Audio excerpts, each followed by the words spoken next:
You're about to listen to TADPOG, Tyler and Dave Play Old Games. It's a comedy video game podcast.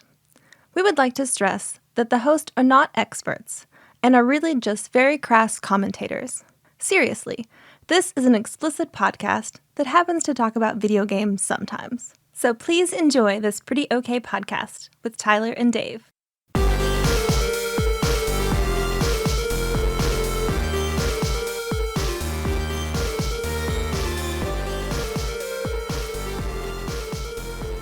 Hello, Internet. Welcome. Came in fast, like Hermes delivering a boon. Hey there, Gus. What are you doing? After I'll be in a second. I'll be here, though. We're going to speedrun this episode? We could. We can do that right now. In Hades... It's like I'm reading the Sycamore Drive. Speak like I speak where our soundtrack is from every episode during the whole show. Wait, what? I want to say, our things are going to lose. Our Sycamore Drive. Oh, right. I got you. Okay, I got you. Where even I can't understand me. It's sort of like I'm talking fast, but it's more just slamming together. It's just syllables. Yeah, it's just syllables. It's poetry. It's freeform jazz speaking. I like that. Yeah. I like it. No, it's an art, man, and you rock it. Thank you. Yeah. Well, we're TADPOG. Tyler and Dave play old games. We are. And yeah, how you feeling, Dave? Bad. Yeah. Bad. I'm feeling bad. I'm feeling real bad. We recorded a Patreon episode on Saturday night, and I expected to feel awful Sunday because I partied a little bit.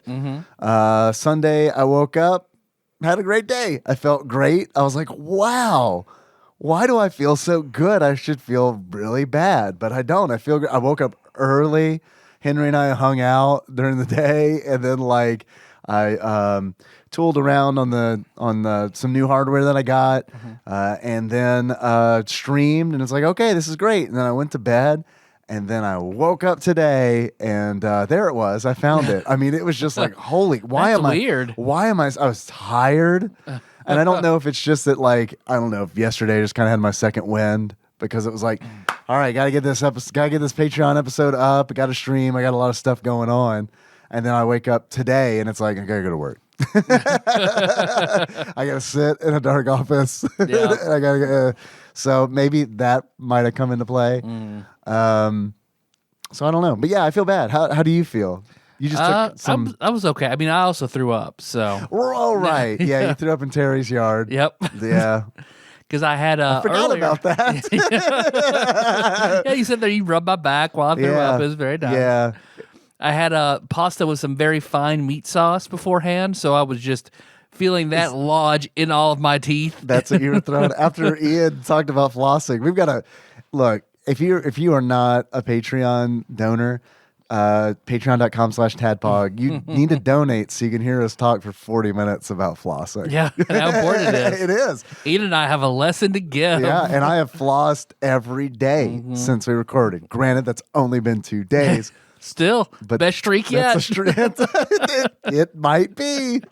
My parents never really stressed the importance of flossing. Neither did mine. Just brush your teeth. Brush your teeth. Yeah, same. The dentist was and always. It wasn't brush your teeth for the care of your teeth. It was your breath smells. Brush your teeth. Yeah. It doesn't matter how well you do it. Just do it so your breath doesn't smell. Here's some gum. Yeah, pretty much. Because my dad has Wolverine senses, and yeah, his smell Senses and hearing or sensibilities. Both. Really? Yeah, both. We haven't gentle Southern Wolverine, my father. We haven't revealed this yet, but Tyler's dad is Wolverine. Yeah. And that's what he really sounds like. Having a B Randy button was not as appealing in most video games. I want your dad to read the lines from like any of Hugh Jackman's appearances as Wolverine. I want to hear what Wolverine really sounds like in real life. Yeah, bub. What are you doing? What are you doing, Chuck? Man, now every time I read a Wolverine... you know how fat my wife is, Chuck? Every time I read a Wolverine speech bubble, that's what I'm going to hear now in my head. Snickety snick. Snickety snick. I can't do it. I can't do your dad impression. Not because I am not capable of doing so. I just fear his adamantium rage. He might hear us. Yeah. He does have adamantium rage. Like yeah. Cutting through the wall here. No, because after I threw up, because I knew about the last 15 minutes of recording, that's when it hit me, and I was like, okay, it just turned on me. I was doing really good, having a great time. Like, it took so long for the alcohol to kick in. I mean, so long. Well, you looked pretty. I mean, like when you got out of the car at my house and walked into Terry's yard, you looked like in like Baldur's Gate or something, where you cast like prismatic spray on someone, and they're just kind of like standing in that like I don't know what you call it. Mortal Kombat, when you can do the fatality. Yeah, right. Yeah, you're like Kung Lao, like about to get his head cut off. Yeah, you're doing that dance, where your feet don't move, but your shoulders are. I'm getting little bits all in my teeth. Hey, look, the good news is it totally rained after that happened. Yeah. Washed all that sick all up. the spaghetti up. Yeah. The next I slept. I didn't take my meds. I just went home and just fell asleep for a good 4 hours before I was up. God. And when I was up, I was just, okay, well, I didn't take any medicine. Alcohol's all gone. My body's like, yep, you're awake now. This is what happens when you don't have medicine in your system. Because you weren't able to go back to sleep. I would have had to take my medicine to go back to sleep. And like, we had Jack's And birthday Sunday party, would've so I got up disappeared. and I made a cake and stuff. So Happy birthday to Jack. yeah, well, his actual birthday will be Wednesday when this drops. Yeah, happy birthday, Jack. And my mom is having Bigfoot surgery. Well, I Bigfoot guess surgery? major foot surgery. Is she becoming Bigfoot? She's yeah. Doc, make me Bigfoot. I've waited this long. When I look in the mirror, I I'm see 59. Bigfoot. I'm ready. Yeah, right. It's been a long decision process, but I've decided that I want to be Bigfoot. Making you naturally blurry is very difficult, ma'am. Whatever it costs. Which Bigfoot, ma'am? Are we talking Jack Links, or are we talking? What are we talking here? Harry and the Hendersons. Give me something to work with. Yeah, there we go. Yeah, Harry and the I want to get punched in the face by John Lithgow. I mean, who doesn't? Does he do cameo? Does John Lithgow do cameo? Because he should. I hope so. And that should be one of the things that he just yells at you like at the end of the very. No one cares that it's your birthday. Go home. We don't want you. That movie, the end of that movie made me cry when I was a kid because he was so mean. Yeah. He was so. It's still hard to watch. But he knew that he had to be mean in order to get Harry to go back home. Yeah. Where he'd be safe. I cried at the end of Old Yeller too. Very similar movies. Yeah. Yeah, pretty much. I mean, if you think about it. if you think about it, they kind of are the same movie. I don't know who wrote the script for Harry and the Hendersons, but they're like, hear me out. It's Old Yeller, but with a Bigfoot. Oh, yeah, this is the 80s. That flies. Yeah, right? yeah. Is Hulk Hogan in it? No? I think it would. I don't know. I think it would fly today as long as it was like pitched to Amazon Prime as like an episodic thing. Harry and the Henderson. I got an idea for a 5-series arc for Harry and the Henderson. Right. I'm not saying I wouldn't watch it. Never mind. I was gonna say I wouldn't watch it, but I wouldn't watch it. I haven't even watched The Mandalorian. Like Neither have I. The Boys, Mandalorian, like all the good shit right now. Oh no, like, I haven't watched. I'm not touching it. I haven't watched The Boys touched it. either. I've heard it's great. I hear about a lot of great television Yep. that are on these streaming services that I pay for, and I don't watch because it's like it might not seem like I'm busy, but I'm pretty busy, and you're pretty busy. Stuff that you have to dictate strict attention to. Yeah. To sit down for an hour, dedicate 100% attention to. I just don't do it. Yeah. I can't do that anymore. I like to do that. Yeah.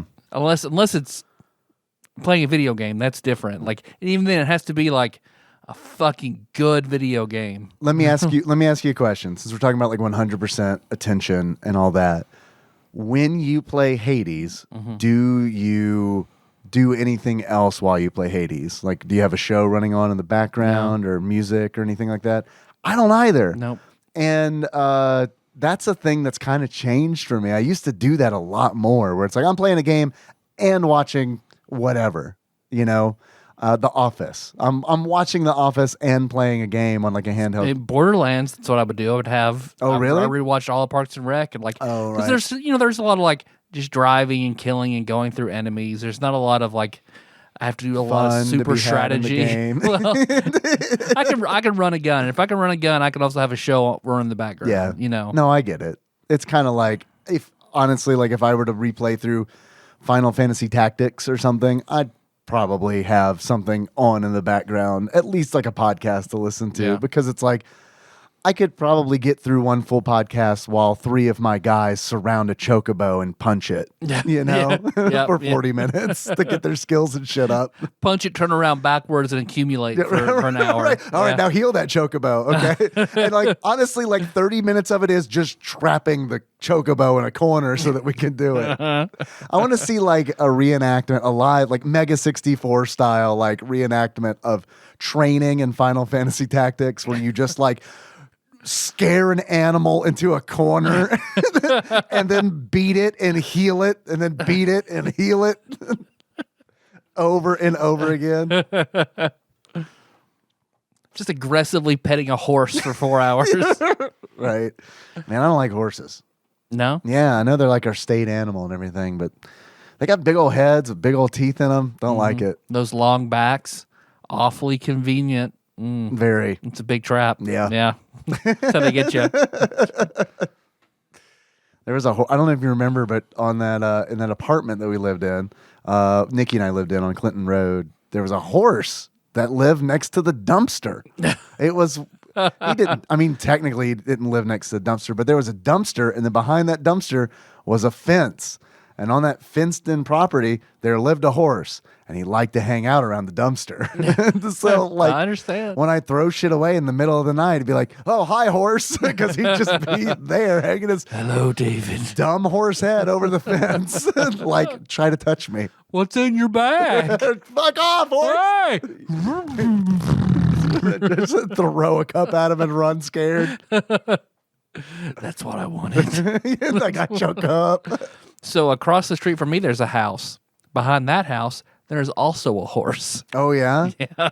You want to go pet it right now? I've only seen it on very, very seldom occasions. If I'm driving by, just the right angle when it's back there. And you see just like, it's an old, dilapidated horse. Oh, a dilapidated horse? A jalopy. Like, I don't feel good that horse, that Jahorsey is over there. Yeah. There's also that... horse joppy? Jahorsey. I like Jahorsey. Jahorsey. Sounds like, I don't know. It sounds like they could also be a jabroni horse. Oh, no, that's no good Or is that a jabrosi? That's definitely a jabrosi. Or Heroni? Heronius? That's what the it comes god from. of valor?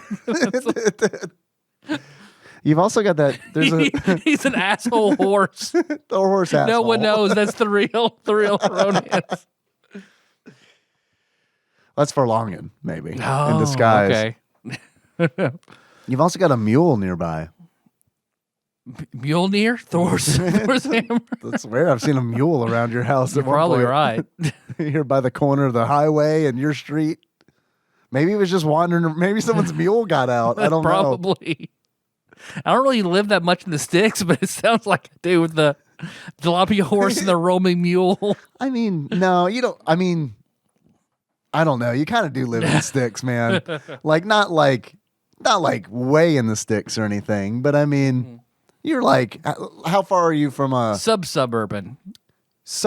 Yeah. How far are you from a pharmacy? In minutes. 15. Yeah. So that's kind of the sticks. That was the situation when I was in high school. We lived in the western part, like the way western part of town, kind of where like the high school is now. Yeah. And it's like, if we needed anything, like I knew we lived kind of in the sticks because it's like, all right, we're going to the grocery store, make sure everything's on the list. Cause it's like, we're making one trip. It's not like if we forget something, we're not getting it until next week kind of deal. Yeah, like whenever I lived over close to where Josh used to live, like where it's just like Walmart's like, there we go. Right, and we're at Walmart. I'll just shop everything one item at a time. Go home, put it up, come back, buy something else. Yeah. Yeah, living in the lap of luxury, going to Walmart whenever you want. Whatever you want. Capitalism. But what was I going to say? Don't know. About feeling better? What did we talk about? You threw up, felt it in your teeth. Yeah. Got my super water pick. Yes. My super water pick. How is it? I can feel where I need those 2 crowns. So oh, yeah. I'll get fitted to get the molds on those Wednesday. Is it sensitive in that area? Yeah. With the water pick? Not terribly. Yeah. But yeah, it is. Is it loud? Somewhat. Yeah. But like we went to Rocket Fired Pizza for Jack's little birthday party with just immediate family. And I got like an anise seed from a sausage stuck in my teeth. And like in that area? Yeah. Oh, fun. So the water pick, I found like I had the water pick in there and it was not working. So I went through all the attachments and like found like, okay, this looks like a good one. Because it looks almost like a rubber toothpick that then concentrates water. And that one's the only one that has a warning on it. Do not turn up beyond lowest power setting. So I'm assuming you definitely did. Yeah, to get it got it out. Yeah. Yeah. Yeah, of course. Of course. Yeah, anything that has a warning on it, it's like, that's going to get it out. Oh, that's telling me that's not a warning. That's like, after this point, that's when it's good. Yeah, right? I'm glad you got it like out. all Melissa's heating pads. Like, no. At this point, then it's good. Yeah. I always worry about fires and stuff, that kind of stuff. Yeah. But I mean, it's a good thing you got the seed out, so you won't grow a sausage in your mouth. Right, exactly, yep. Very good, very good. I got this package sitting over here, though. You had a package? Curious about it. That's a big one. You got a big package over there. Let's see. TADPOG Spicy Boys. That's us. That is. It's you and me. That's us. Let me burp a little bit here. Man, what a year this has been. COVID, shutdowns, people unemployed, political unrest, and, well, you name it. But through it all, every Sunday we could gather together for church and look forward to the Wednesday release of TADPOG. Goodness. I was like, Geo class? Geo class. TADPOG Geo TADPOG class. Geo class. You know those fucking Geo classes over at TADPOG always fucking telling me where to live based on my income? Fuck those Geo classes. Thanks for keeping on through all this shit. It meant a lot to many of us to have some normalcy.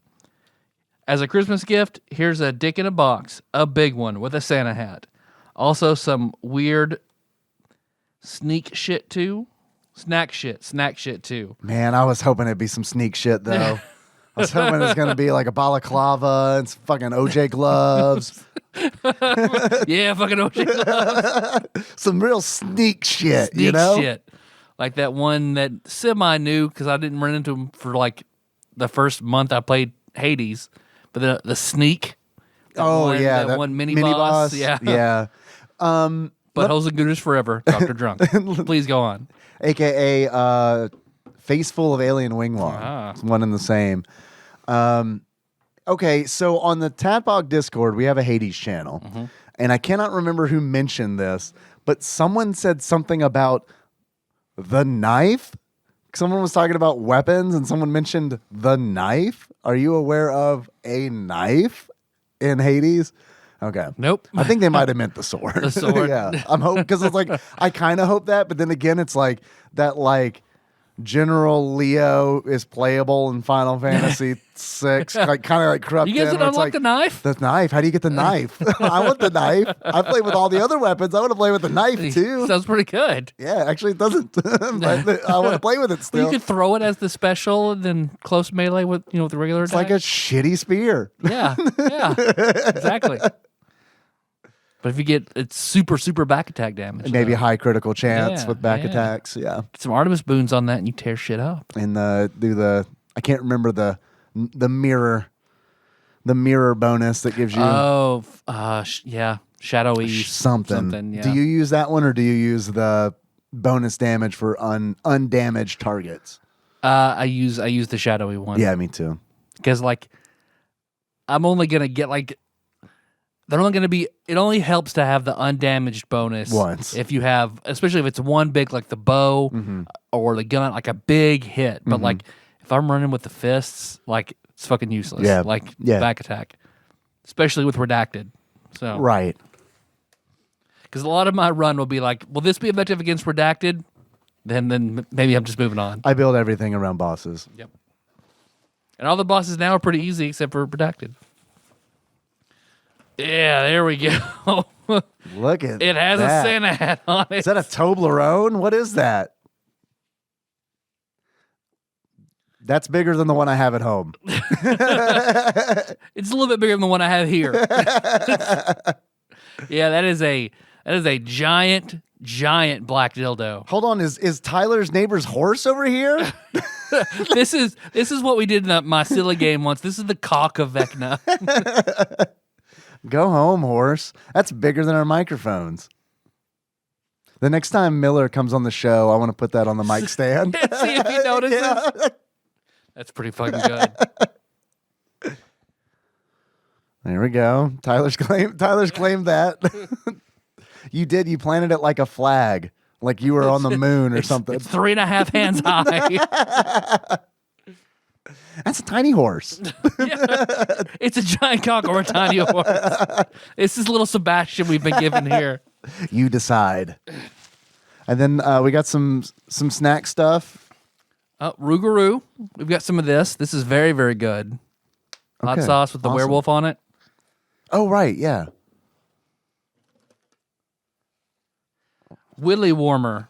A willy warmer. I could use that right now. That's the hat for it. Oh, okay. I put a hat on him. Mad Dog. Here's a box that says Mad Dog 357. Mad Dog World's 357. hottest. Mad Dog 357 is hot. My sister and brother-in-law gave me that for Christmas one year, and it had a bullet that came with it, like a bullet keychain. I have that sitting on my desk at work because we both got one. 357 Ghost Pepper. Oh, I haven't seen this I haven't one had the yet. ghost Yeah, pepper. this Yeah. is new. Are you going to bring these to work as part of the hot sauce bar? Once we try them, yeah. If we try them and you don't want them, then I will. Okay. We've got some food. We got some snack stuff. You want to just put it in the snack stuff pile that Absolutely. we'll try for a we need to video? do a video. on I think a Patreon? video was more satisfying for all this kind of stuff. I agree. Here's a bottle of Elijah's Extreme Regret Carolina Reaper hot sauce. Extreme regret. Extreme Regret. Okay.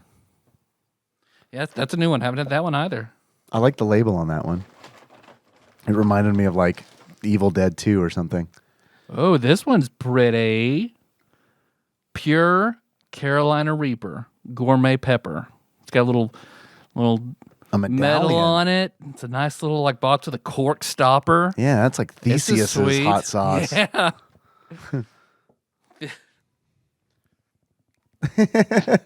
So what I have is Theseus and the Minotaur right Yeah, here. the between Asterius two. is definitely the cock. I smack this black dick down, Yeah. suction cup down, Oh, baby. and cannot pry it from the table. You threw it back hard.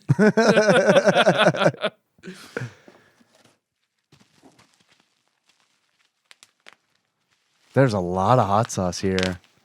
Dr. Drunk, a.k.a. Hell yeah. hooking us up. Oh, I'm excited for this one. What is it?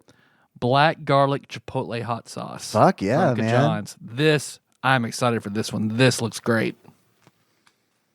Fuck yeah, some black garlic. Some chippy To poos. go with it, some Packwe Haunted Ghost Pepper chips. Those are good chips. I like those quite a bit.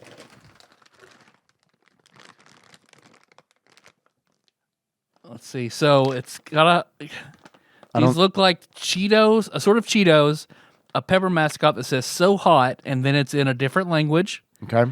Teobaki snack. Okay. All right. I don't know. Sounds good. Yeah. Hell yeah. Especially after those ramen snacks we had on that. Ooh, fresh gourmet crispy jalapenos. Okay. Sort of like you would find the crispy onions for a green bean I'm about to casserole. say, I want to put that on a baked potato. Hell yeah. And then this one you'll be very excited about, Dave. Pork rinds, hell yeah. Pork Crips sriracha flavored. Pork Crips? Is that Pork Crips? Did the gang make it? Pigs that have joined the gang. Yeah. Right. Yeah. Skin in, skin out. Put them in the jar. Cut some Crips off my back. That's awesome. Yeah, I love pork rinds. There's more. There's more, but wait. Torchbearer sauces. That is good. Garlic Reaper sauce. Yeah, that's good. That looks fucking good. Yeah, it's man. good. I've had that. Yeah. Hell yeah. And they make their sauces are hotter than you would think that they would be too. Yeah. And then some dried kimchi snacks. Okay, I haven't had kimchi since I like kimchi. I was in It's college. good. It's okay. Okay, it's okay. Yeah, I'll give you that. It's okay. But I am still. I'm not going to pretend I love it. I like it okay. I wasn't trying to change your mind. I was just stating my opinion. You didn't change my mind. You made me more honest, is what you did. But I mean, I'm happy that we got that gigantic jug of pork rinds, the Crips brand pork rinds. Just wait until the Bloods come out with theirs. And these are some pretty fucking sweet sauces. Like, this is going to be... Yeah. Between this and Kana's package, we're looking good for a special 2020 Christmas edition video. Cripsmas. I'm really excited to try that. We're going to dress in blue. Oh, yeah. Yeah. Just these two white boys from Kentucky. Talk shit on Bloods and Latin Kings. And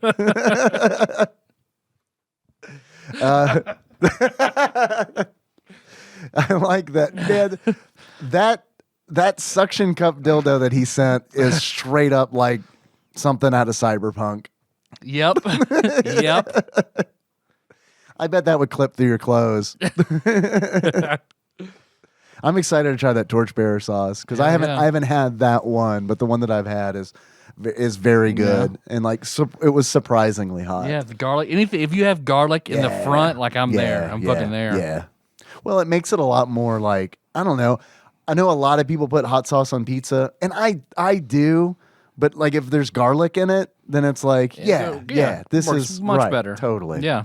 Because I feel like you got chicken hot sauces, you got pizza hot sauces, and then you have just hot sauces that you put in chili and soups and stuff like that. Right, and tacos. Yeah. Hell yeah, man. Thank you, Dr. Drunk. This is a fucking great package. Thank you. I feel like it's more gratifying to see all of it in a video, so I do want to save it. Well, let's for a Josh Nance face melting video. Yeah. Yeah, I'm down. Tyler, have you done anything else in the last one night that I've seen you? Or anything? Nope, just threw up and had Jack's birthday. That's about it. I was very excited to get the SNES Junior back from Voltar. The RGB modded SNES Junior. Mm-hmm. It was totally 100% worth the money and the time. Yeah, I mean it is awesome. And I'm sending because I got that and I was like, holy shit, this looks really good. So I bought the NES RGB mod kit early, actually on Friday, and that's coming in Wednesday, and then I'm shipping off my NES to Voltar to do that as well. Sweet. So yeah, man, I'm gonna get that RGB modded, and really excited about that. Yeah. Played some Phantasmagoria 2 on stream on Friday. Got one more chapter to get through. No more. I mean, so far there haven't been any more bare breasts in it. How are you liking it compared to the first one? I like it better than the first one. I don't like the main character as much as Adrian. Yeah. Because I'll be honest with you, they have about the same amount of depth, I guess, but Adrian's nicer to look at than Curtis is. You know? Yeah. Although I do think that Phantasmagoria 2 so far is funnier because of the inter-office relationships and stuff. There's more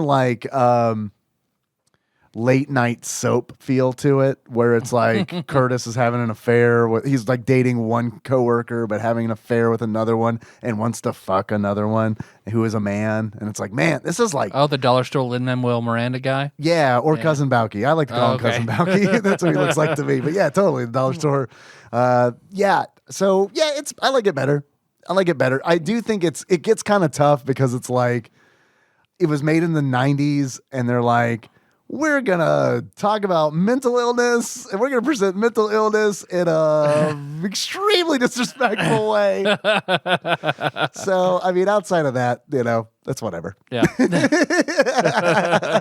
Because there were a couple scenes where it's like, I don't know how I feel about that. Yeah, that's fair. Okay.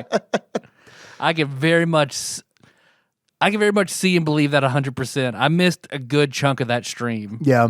But yeah, I can totally see that. Yeah, there's like a part where like he has a flashback to when he was in the I guess the sanatorium. Is it sanitarium? The aquarium. The aquarium. He was in an aquarium. He was fish. Yeah. And it's just like do you remember the gnome lady who lived in the barn from like Phantasmagoria 1? She is playing a character, and her character is the woman who lives under the table. So she's just under the table. Just all the time? Pretty much all the time. Okay. She yells freak at you in the beginning of the game. So there is that too. But yeah, it's been fun. There have been a lot more. It's a better game. Yeah, it's a better game. Because like you've got, the locations are better and more interesting than in Phantasmagoria 1. There's the Olive Garden that you can go to. Yeah, I feel like every time I do happen to turn it on, you're in the Olive Garden. Well, I like being there because I'm family. Having shakes at the Olive Garden. Yeah, yeah, right. And then their honey jalapeno grilled cheeses. They're like named after like, there's like the Bronte, which is like I think like a milkshake or something. There is a scene where Curtis totally puts pepper in his banana split like it's no big deal. So that's truly the weirdest thing in the game. Just pantomime stuff. Just go. Right. No, he just adds. No wrong answers. No wrong answers. Great. We're using it. Pepper's in the game. So yeah, it's been fun. But I am ready to finish it up just because it's one of those things where it's like, I'm to the point now where I just want to see how the story ends, because I feel like a lot of times in adventure games, it's like, where the story is going, but you have to jump through ridiculous moon logic hoops in order to get that story to progress in the direction that it's already going. Yeah. So that's a lot of times where like adventure games kind of lose me, because, and the same with like, honestly, I know you like the Phoenix Wright series. I know a lot of people like the Phoenix Wright series, and I love the art style of Phoenix Wright. I think it's awesome, and I like a lot of things about it.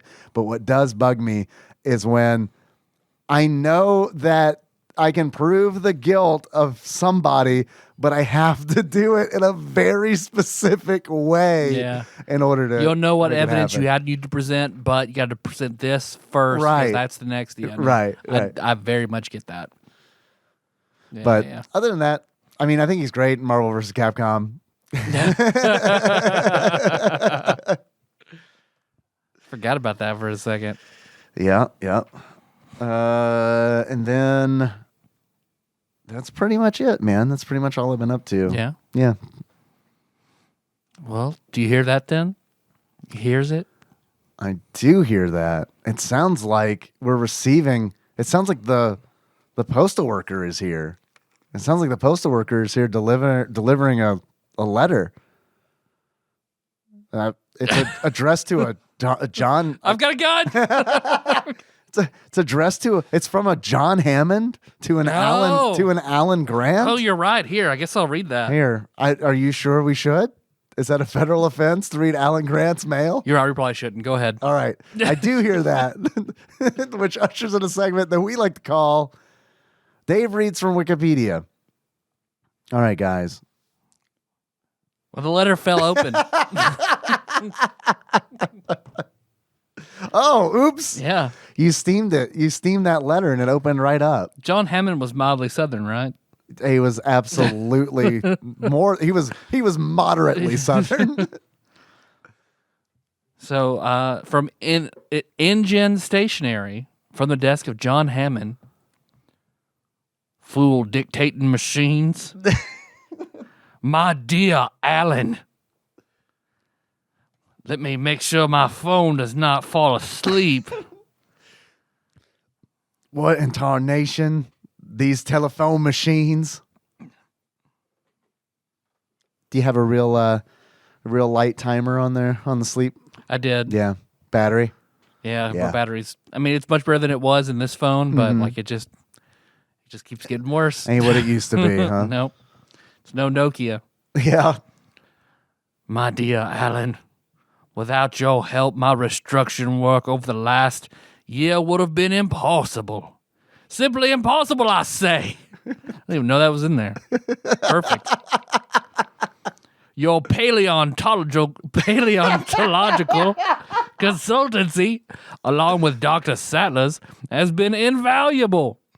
We've reanalyzed all the flora and fauna selections. Selections. Some of which were clearly incompatible. Do you mind if I catch Ellie's masturbations? And I believe we're ready to have Jurassic Park back online. Sounds like a good idea. All those deaths? Fuck it. That's State Farm's problem. We got a park to open.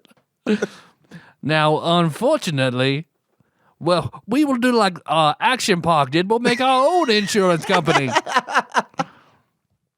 Now, unfortunately, we've run into a bit of a snag, you see. I've sent over a team of experts, heavily armed, of course, to assess the situation and to sort out the mess with these beasts running loose. The goddamn dinosaurs, John. Show some respect. They're your dinosaurs. They're dinosaur masters. It's not funny. And, well, things have gotten chaotic. I'm afraid. Seems that insufferable Malcolm was right. The computers were down, dinosaurs running loose, reproducing. Nearly populated the entire island with their dino fucking. They're fucking. My people had their hands quite full, I can tell you, but that's not all. Well, Alan, you remember Biosyn, don't you? That blasted competing corporation that in no way was mentioned in the movie at all. But you remember, Alan? Alan, I know you remember. Tried to steal the dinosaur embryos a year ago. That was Nedry's. That was Dotson. We got Dotson here. Okay. They're back. Must have gotten wind I was trying to start up the park again. This time they decided to take over Jurassic Park themselves. They've got armed forces on Isla Nublar, along with their geneticists. They're Sega geneticists. Sega geneticists. Man, I had geneticists when I was a kid. Until they were removed, I felt like shit. And engineers trying to download the park's mainframe and steal all the dinosaur cloning research. Alan, I need your help. You're familiar with the island. You know the dinosaurs. You were there for like a day and a half. You took your hat off, your sunglasses. You were very surprised. Yeah. You know, dinosaurs, man. Those things you looked at the bones for many years, then when they were around for like a day and then fled because they killed a bunch of people you knew. You know dinosaurs. Yeah, you know dinosaurs. Remember when you kept my grandchildren safe when the dinosaurs were trying to eat everybody? I need your help again, buddy. Most importantly, you know how dangerous this information could be if it ends up in the wrong hands. I need you to protect the animals and the secrets of Jurassic Park. I have authorized Tactical Sergeant Michael Wolfskin. Yes, Michael Wolfskin. Yeah. Wolfskin.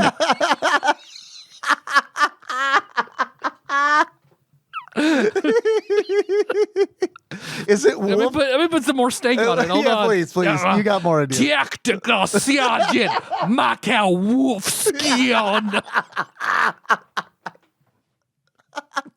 Is it wolf skin or wolf's kin? Shit. Put the emphasis on the wrong syllable. I don't know what it is. I don't think that's a real last name, so it might not matter. Bruford Wolfskin. Is it Wolfskin? Wolfskin. Wolfskin. He's a good hand in a fight. And I know you'll have a fight ahead of you. Please be careful. Those creatures are extremely expensive, possibly irreplaceable. Possibly. I could probably clone up some more, but they're already there for motherfucking. That batter's expensive, okay? You must keep them safe, except for the velociraptors and the tyrannosaur. I hate them. They took my park. Those two have proven themselves to be unsafe as well as financially unfeasible to keep on the island. Goats are real expensive. The cost of goats go to the fucking roof. Have you seen the price of goddamn goats?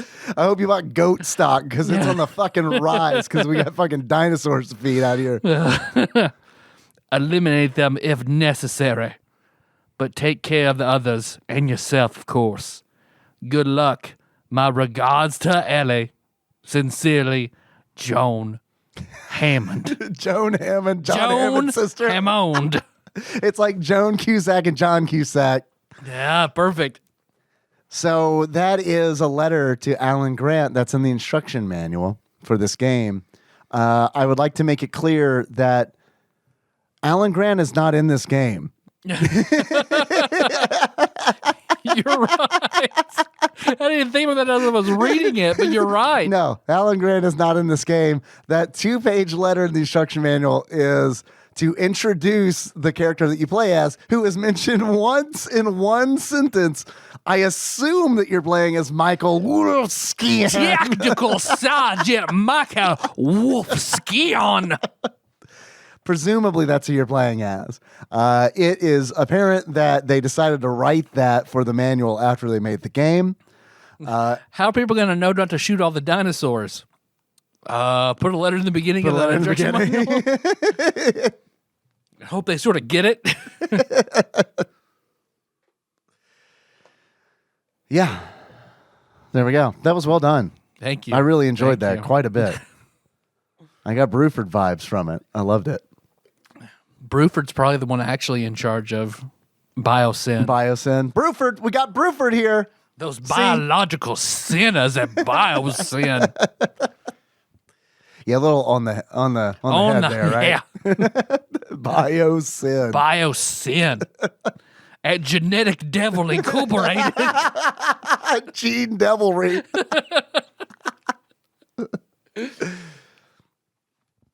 Twisted Helix. DNA's Black Sorcery LLC. So they don't get sued. You know it was great when that genetic empire opened up downtown in that small florist shop that shut down.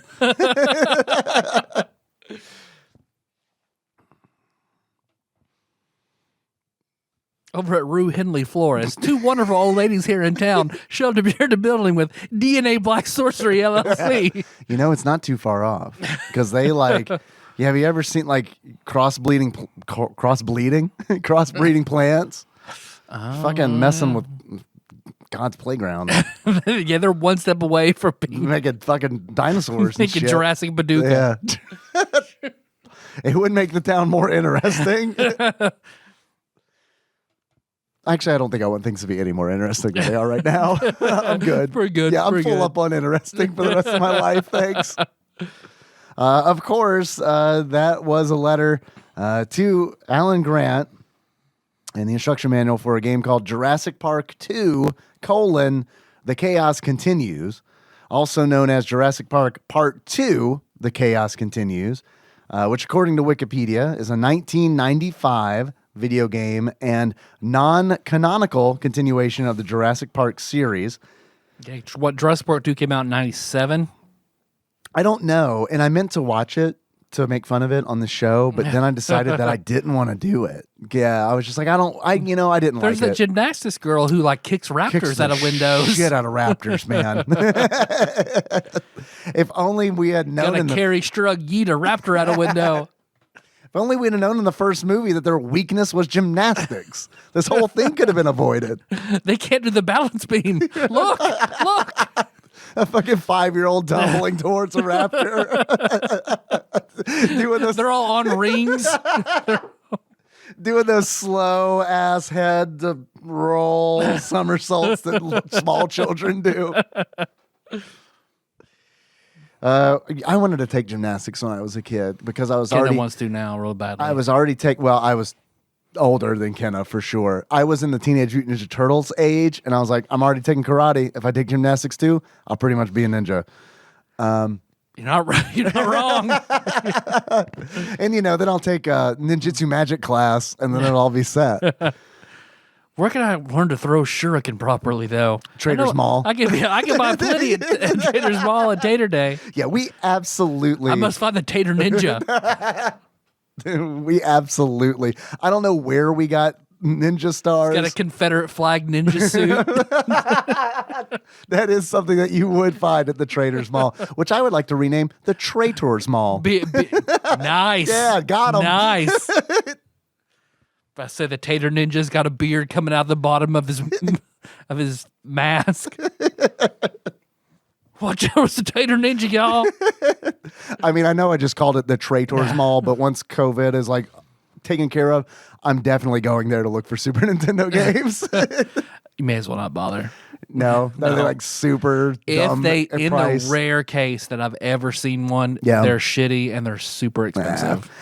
I saw when I was on Facebook Marketplace, I've got like alerts set up for certain keywords, and something pinged for SNES locally. I was like, fuck yeah. And I opened it up, and it's like, there is a booth in the store. Are you familiar with Bargain Hunt? It's Bargain Hunt Yeah. or The Shed. I can't remember which one. Yeah, I've gone there several times. Yeah. I found decent stuff, but it was expensive. They've got like some comics and stuff there. It's a bummer to hear that it's expensive because like I was like, oh, I want to see what they've got. But that is absolutely a place where like no one's wearing masks in there. I can guarantee you. Oh, yeah. Yeah. I guarantee you no one's wearing masks in Bargain Hunt. So I'll just wait. see how it all sorts out. I've got my vaccine. I'll run there for you. Will you go for me? I'll give you a list. Actually, yeah, it's a list of games that I already own, which is I'll dress like Zagreus and run into Barkin. I would love to see you run into local owned establishments cosplaying as Zagreus from Hades. Shades. Speaking of Mega 64, sounds like something they would do. Yeah. You have to speak in like a. I got a squirt gun. Poseidon. You have to speak in like a smooth British accent, though. I can do country redneck Zag. Oh, Zagreus. Zaggy. Jurassic Park 2, The Chaos Continues, was originally scheduled for release in December 1994, but was ultimately released in January 1995. Thanks, Wikipedia. The game was a month late. Thanks. These are the facts we come to you for. It was a month late. Cool. A Game Boy version with a different storyline was released in February 1995. Huh. Which I played a little bit of because about middle of 2020, there was a firmware upgrade on the SD to SNES, which allows you to essentially load up Game Boy games through like the bio of a Super Game Boy 2. So I was like, let me try this. Okay. Let me try this out. And I played a little bit of it, and I was like, okay, I can stop. I mean, my plan was, okay, and this is why I set it up, because I owned this game when I was a kid for the Super Nintendo. I owned The Chaos Continues when I was a child. I wish I could remember where I got it. I don't remember buying it, but like this was one that I bought. And I was like, well, I beat this plenty of times as a kid, so I better get this Game Boy game ready to go. So when I beat this, I'll have something to play for, the rest of the time. Yep. I never beat The Chaos Continues on the stream. Yeah. Because I understand. I really understand. It turns out that I forgot a lot of stuff, and I forgot that a lot of the game is a maze. A maze with fuck that raptor shit. Fuck, but it's right. Fuck. Yeah, they're on you. They're on you. Yeah. Which that makes sense. I can't argue with it. So, it's really hard for me because I had this game as a kid. It's hard for me to disassociate. It's hard for me to take the nostalgia glasses off. I'm going to try to talk about this game objectively, if I possibly can. But I've got like a lot of good memories associated with this game. And like one of the good things about this game is that it is, well, first of all, it's Contra, but on Jurassic Park.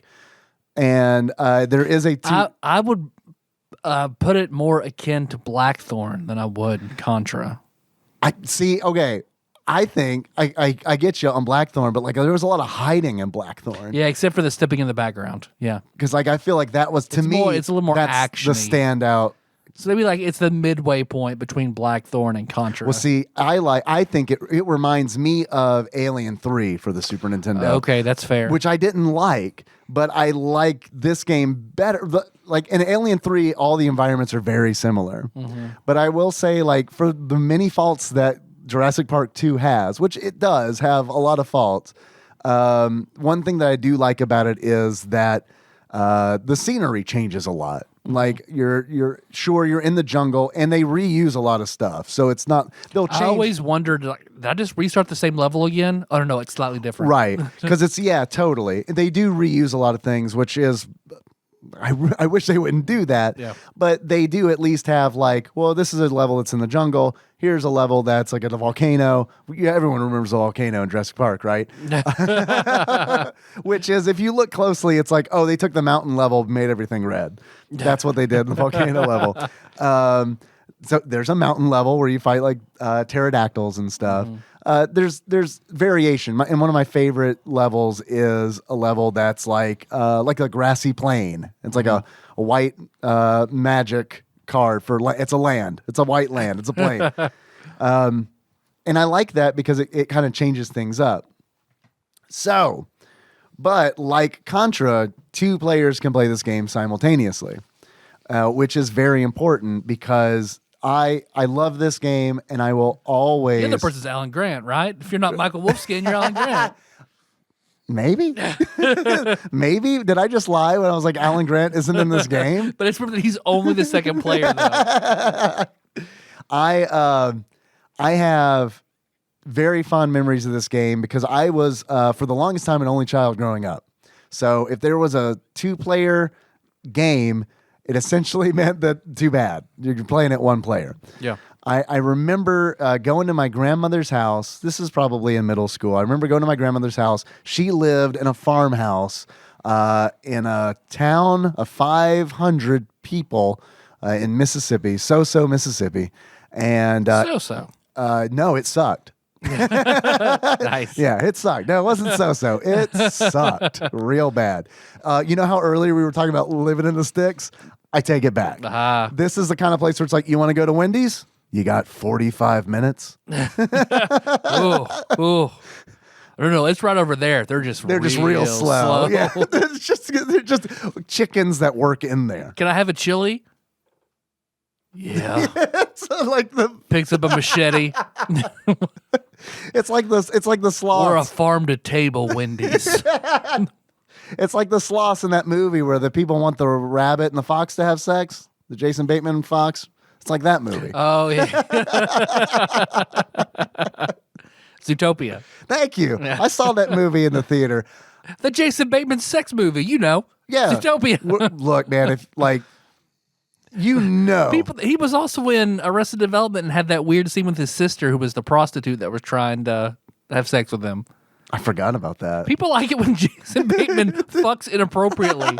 Well, he doesn't fuck. He nearly fucks inappropriately. Well, he doesn't. Not in Zootopia. It's just the. Oh, that fox nearly fucked that rabbit. It's just the internet was like, yeah, we want them to fuck, and it's like, I get it. It's like, okay, sure, yeah. Fuck that rabbit. You want them to both get the wild disease and like just have just ruinous sex with each other? Yeah, I get it. Yeah. John Hammond wouldn't be about it. Running around reproducing everywhere. Damn, Malcolm. So, me in middle school at my grandmother's house in this small farmhouse in So-So, Mississippi. I do not remember why we were visiting her because it was always like a really long, it was like an 8-hour kind of drive to see my grandmother.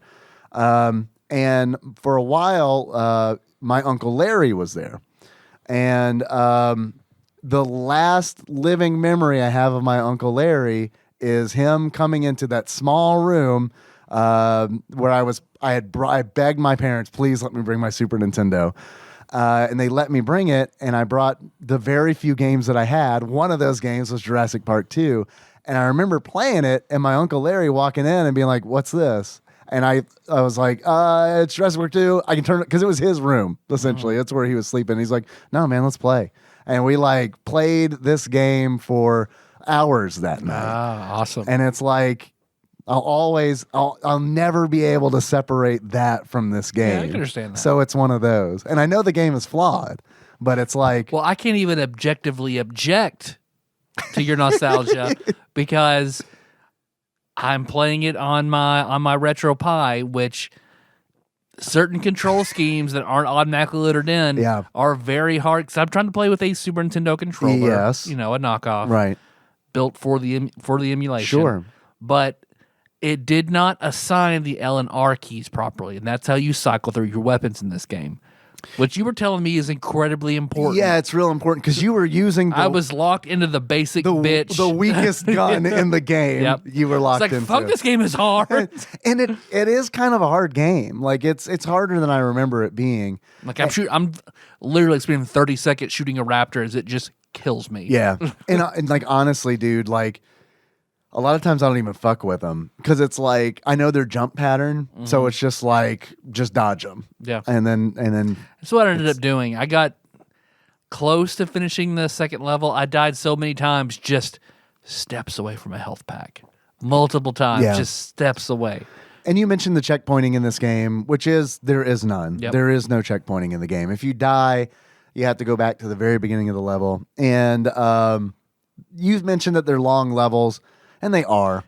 When you don't like it, they're very long levels. They are. Because like you said that, and I got very defensive about it. Because I was like, they're not that long. Not that long. That's why I could have stopped. I was like, oh, you like this game? Oh, I love this game. Yeah, it goes beyond like. It's like I don't know. I love the game. And it's not because of the way that the game is built. Although, honestly, truly...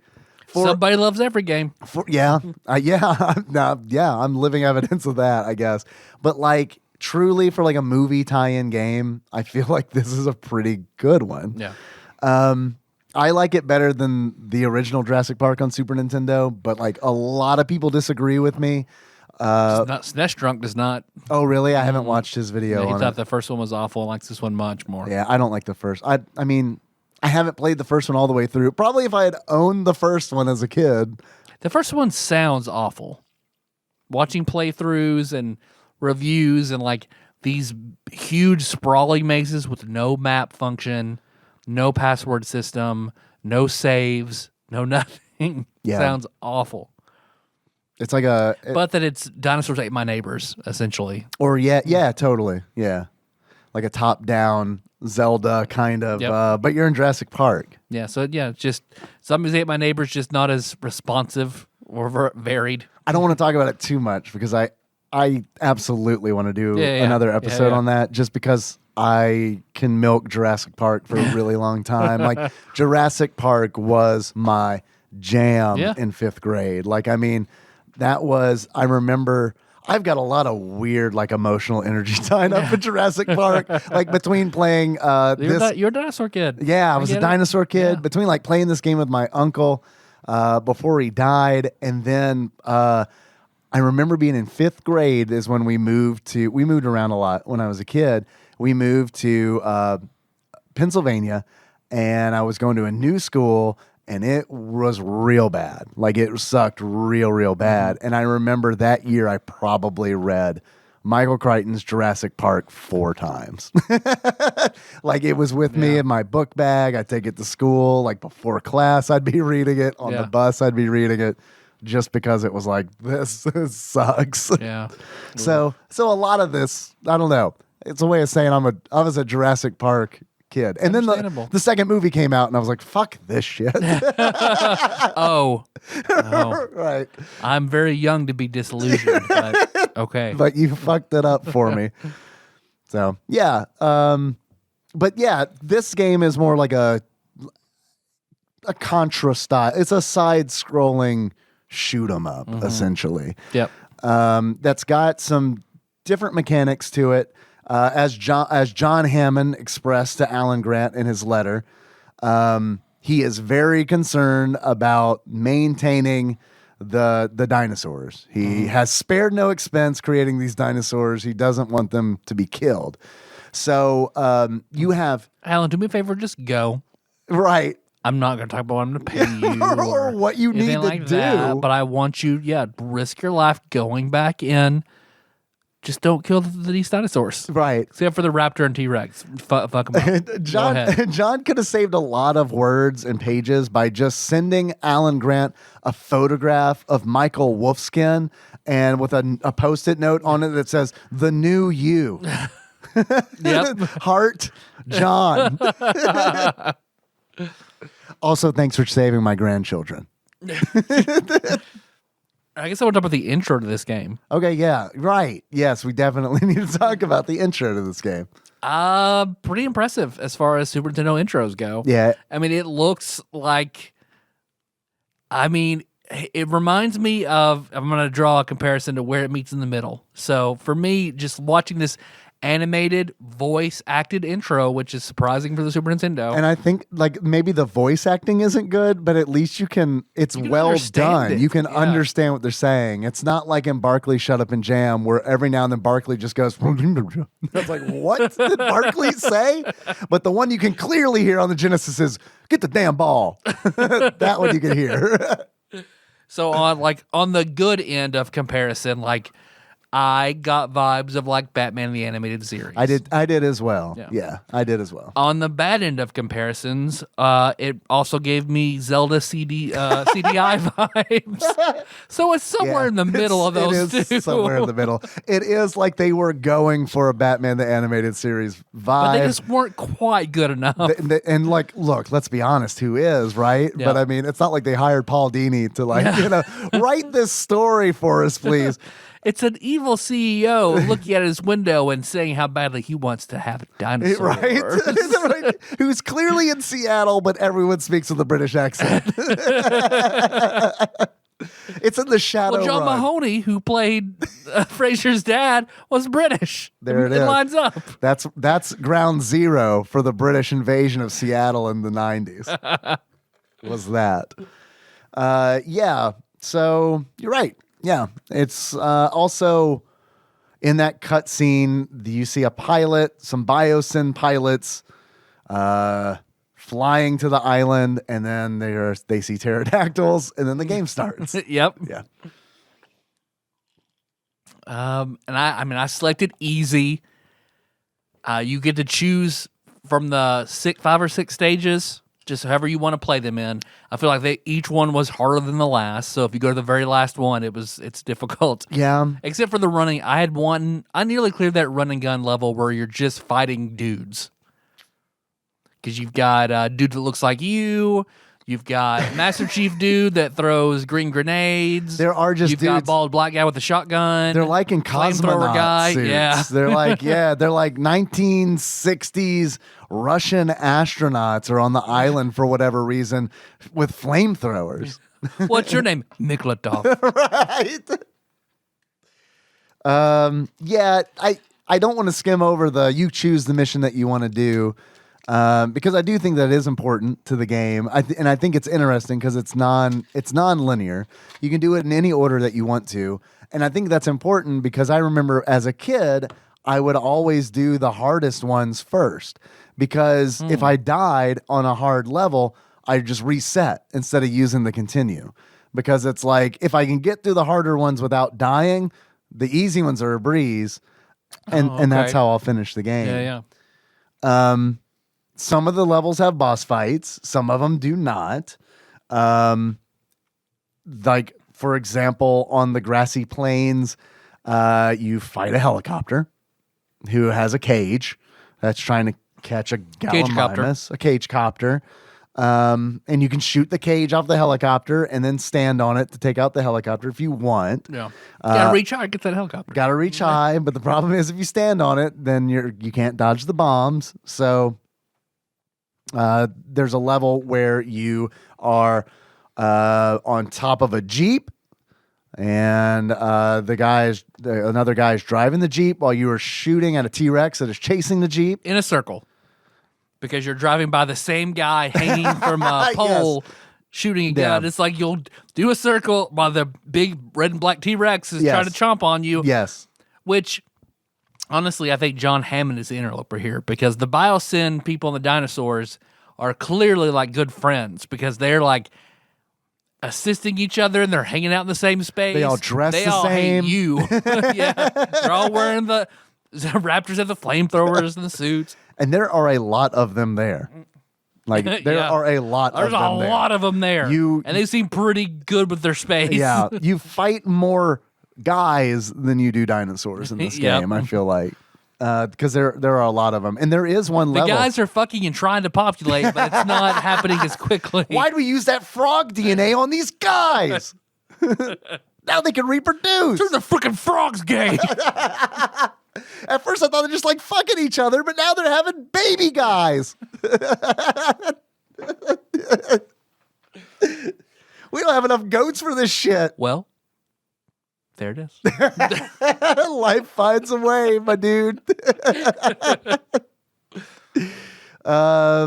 Some of the other levels, also, by the way, I want to point out that in the very middle of the instruction manual is a 2-page ad for Jurassic Park toys. One of which I'm proud to say, I'm sorry, there's 2 of those that I owned. The Real Feel skin dino damage. Feels like real dinosaur skin. Asterisk. Just like the real thing, baby. They could look 25 years in the future and be like, oh, looks like a real dinosaur butthole. Right, yeah, I saw that. That piece of news. We now know what a dinosaur's butthole looks like. A preserved dinosaur butthole. Nice. Perverts rejoice. How long until someone makes that a thing that you can fuck? Fleshlight already in production, baby. Right. I think maybe Bad Dragon might be the ones on that one. Oh, man, yeah. So, yes, the missions are kind of hit or miss. There is a mission called the Blockade, which is essentially, you've got this little like PDA device that you're selecting missions on. It always looks like at the end of every level, he's just like, oh shit, I got a text message. Right. Just checking his phone. Right. And it's like, that's where you select your missions from. And there's a mission called the Blockade, which is essentially no dinosaurs. You're just going in and destroying a blockade that the guys created to hinder your progress. Yeah. And after each mission that you select, you get an emergency call, and it's like, hey, you got to stop what you're doing. And you got to rescue this scientist, or you got to like fix this satellite, or something will come up. So while it looks like there are 1, 2, 3, 4. Every time you rescue a scientist, it looks like you're saving somebody trapped in the Blair Witch House, just like kind of sitting there strangely with their back to you in the corner. Yeah, it is like you're rescuing your grandfather who has dementia, because he's like just kind of like not facing the camera, looking at the bushes behind you. Like Michael finding Phyllis's uncle or grandfather at her wedding. Like, Oh, I thought you meant Michael Wolfskin. Michael Wolfskin. Same thing. That would be another Jurassic Park starring Michael Wolfskin. I would love to watch But it. made by Michael Scott. I would love to watch that. I would love to watch if they put everyone from The Office in a Jurassic Park movie. I know it's kind of got more of like a Parks and Rec vibe because of Chris Pratt and all that, but I don't know, change it up. Yeah, no, I'm with you. They share DNA, dino DNA, with Stanley sitting there, hold on to your butts. Hold on to your, shove it up your butt.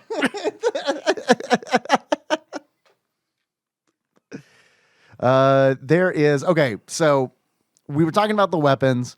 There are 2 categories of weapons in this game. Lethal weapons, there's 3 Which of you're them. too old for. Right? Yeah, way too old for that shit. And then there are non-lethal weapons.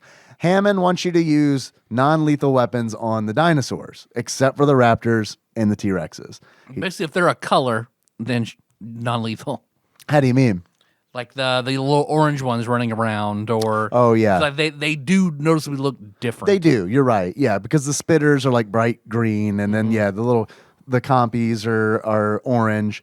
There is a mission. The ones look, they have like rooster faces. Yeah, the Oviraptors. Yeah, and there's like a cool mission in there where it's like, I don't know, it's stuff that when I was in middle school, I just thought was cool because like the scenario where it's like, oh yeah, there's Oviraptors and they eat eggs, and Hammond's worried about these eggs that are being incubated. So it's like, okay, that's cool. You got to like take care of it. Just felt like they thought about problems that might actually happen on the island. As opposed to like these labs that are, interconnected by floating ladders just in the middle of nowhere where, all right, well, I'm going to get over this section of the lab so I can get, call these pipes. Right. Curl these pipes around. Yes. And the jumps are hard to time on some parts because you have to jump across one ladder to land on the other ladder. You can't jump from the edge because Right. you'll trigger like the ladder animation. So I died from falling damage several times just trying to jump ladder to ladder. Well, and see all of that stuff that we're talking about right here, like that jumping from ladder to ladder, all of that also reminds me of Alien 3 for the Super Nintendo because I remember doing that too. And it kind of made me like, You're pretty much just in like just gray and black and brown in Alien 3 over right, and over and over right, and over and over. Right. And honestly, it's kind of one of those things where it's like, if I had been more, because I like Alien. I mean, I like that. I like that franchise. Okay, I love the first movie. I think that first movie is fantastic. First movie's fan-fucking-tastic. Fantastic horror movie. I'm not like a movie person, at all. Yeah. But I sat down and watched that old-ass movie, and it was like, fuck, man, yeah this is good. It's really, really good. And Aliens is a good movie, too. It's just not a horror movie. It's like an action movie with horror elements in it. And then, as they all eventually become. right. And then everything after that in that franchise has just kind of been like, well, okay. For me at least. And it's like, No, for everybody. well, I mean, Ridley's dead. No, we're going to bring Ridley back like a long time in the future and have an alien who's half human, and then you got to stick him in a pinhole. We'll call it Alien Resurrection, like he'll have like sort of like a Ridley face. yeah. People will love That's it. going to be great. I mean, remember how good the first movie was? This is the natural progression of that. I mean, absolutely. well, like what's fucked up about it is how like, it's like how we talk about power creep and like Magic the Gathering or D&D. It's like that because like in Alien, there was one alien on the ship and it fucking killed everybody. Yep. And then in Aliens, they're like, "Brr, stupid bug, brr, brr," you know what I mean? Yep. And it's just like, come on, man. Like, Well, it's like Dead Space. The first Dead Space, like necromorphs are fucking terrifying. By the time you Yes. get to Dead Space 3, it's like, come on, partner, boom, boom, boom. Yeah. did you play through that trilogy? Played through the first and second one, sort of started the third one and fell off. I didn't play. I started the second one and was like, I mean, I was 15 minutes into it and I was like, Yeah. It had a different feel to it. It did. And 3 completely ruined it because it was co-op. So 3 was co-op? Yeah. Oh, God. I mean, co-op can be scary, but I mean, it has to be, because I mean, it has to be It done was just like a very beautiful about specific the first way. one. The first one was so. The first one was so so good. good. The second one should have Man. been just more of the first one, Yeah, essentially. yeah, but they just make it more action. Yeah. Just broaden that appeal a little bit, make it a little more actiony. A little more mainstream, a little less niche. Yeah. Make more money that way. I mean, that's what it boils down to, right? Man, I just love that first one. I loved because I remember playing that game because I had gotten, I got in an argument with Laura Beth, Blake's wife, Oathbreaker. about something stupid. Lady Oathbreaker. And I skipped because they would do these big dinners for all the students and their families and stuff, and I skipped it. So everyone else went, and I was just like, I bought Dead Space, but I haven't played it yet. So I remember I just got my first big flat screen TV and the PS3. So I remember Dead Space 1? Yeah, Dead Space 1. Oh yeah, totally worth skipping that dinner. So I turned off all the lights, locked all the doors, took 2 lore tabs. Oh, great. Pulled up my my lazy boy. That's real good for your reflexes, right? Oh, Laura man, tabs. It was so good. I was just floaty and in it. I mean, it was that's one of my top 10 sitting there enjoying a game of my life because it was so fucking good. Dead Space was really, really good. Totally immersed in it. Dead Space is great. really good. Yeah, that was a good, Dead Space came out in a time of my life where I could do that kind of thing. And you know what I mean? If I want to immerse myself in a game now, I have to do it at a very specific time of night where everyone's asleep. No one's gonna need anything from me. I have to do it with headphones on in my office. I can no longer lounge on the couch and play games in the dark while people are in the game are screaming "fuck," which is I found out every game, pretty much. So what was it? There was something I was playing that when I actually put my headphones on and played it, it was a totally different experience. I feel like I might have even done that with Dead Space. Because remember, I think it was recommended in an instruction booklet that you do that. Oh yeah, a lot of horror games will do that. Yeah, and I like that, and that's I like playing games. I like playing horror games in the dark. Playing not God, I get the names of these games confused because they're so fucking similar, but not Phasmagoria, but Phantasmophobia. Oh my gosh. Drinks down. Everything. Oh no, it was the big black cock that fell. It knocked over the It drink, knocked too. over a bunch of stuff. Asterius. That's a lot of cock. Asterius, no. All right, we're good. But in Phasmophobia, it is yeah, man, I love playing that in the dark. All the lights are off because I want to play that to be scared, you know? I don't want to play it to be good at the game, but I end up wanting to be good at the game because it's a scary part's coming up, and it's I don't want to experience the scary part. I mean, I do, but I don't want to experience it. Yeah. So let's do this thing. But anyway, Alien, good movie. We should do Dead Space sometime. I miss it. Yeah, But my PS3 is dead, unfortunately. So that one I would need to fix it, or probably just buy another borrow one. mine. Well, then how are you? I don't play even it? know if mine still works. It might have a PC It's been release. sitting there for a while. Surely it does. Probably does. Surely it's on Steam. Yeah. So yeah, I guess we got there from that blockade level in Jurassic Park 2, where it is essentially you just fight nothing but guys. There's no dinosaurs in it, and I do think that is a shortcoming of the game. I think a Jurassic Park game. It's on Steam. Oh, Dead Space is on Steam. Yeah. How much is it? $19.99. I'll wait for it to go on sale. Good call. That's a good call. I mean, it's a good game, but I mean, It's not Hades good. Hades is $19.99. yeah, right. I mean, it's pretty good. But yeah, I don't know if it's $20. $5.99 for that game I've already bought before. That's probably There we about go. right. If I hadn't bought it before, I'd say yes. $20 for a great game. Yeah, sure. Yeah. But I have it. Can I trade it to Steam? Can I send it in, mail Can it I into put Steam? it in? I'm putting it in my computer. Tell me when you get it. Right? Do you have it? I'm gonna fax you this PlayStation 3 game. Can you confirm receipt? Yeah. I'll take that cash. Thank you. But so in the game you have lethal rounds, non-lethal rounds, and each of those categories has 3 different guns.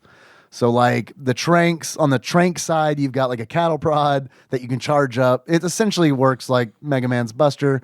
You've got a trank rifle that just kind of shoots a steady stream of tranquilizer darts. And then you've got a tranquilizer rocket. essentially, which is a rocket that like tranquilizes dinosaurs. It's called the knockout punch. Yeah, right. Yeah. Makes a lot of sense. Trust me. Yeah. And then on the lethal side, It's a giant slug imbued by a. Oh shit! What's the word?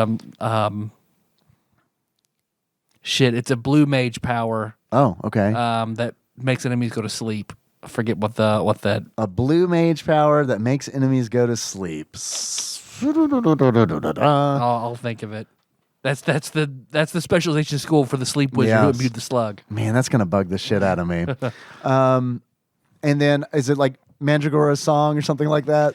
Remember, you got it in Yotor Jungle. Yeah, that's why I'm going like Mandragora with that. But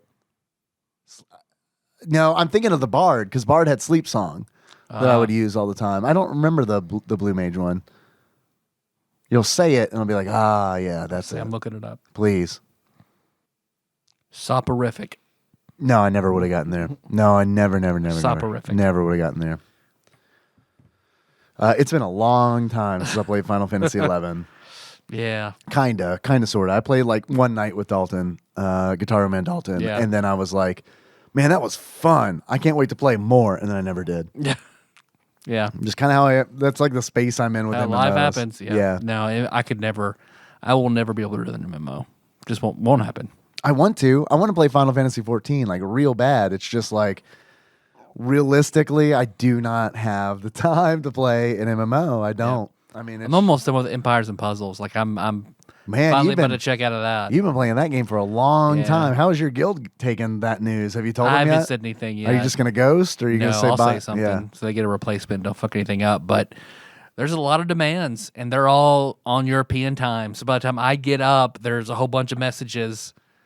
Get your attacks, get your blah, blah, blah, blah. We've been waiting for you. And it's just like, yikes. I don't need one more obligation and management experience. Right. And now all the drop rates are even lower and shit's more expensive since Zynga bought it. So, yeah, I'm about done. Done. That sounds like it might be time to move on. Yep.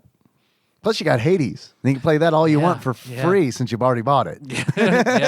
No microtransactions in Hades. That's Thank you, Supergiant. Man, wouldn't that be... that wouldn't Blake's all about it now. Oh, great. Blake tried it. He was like, oh, I didn't know they made this. Fuck yeah.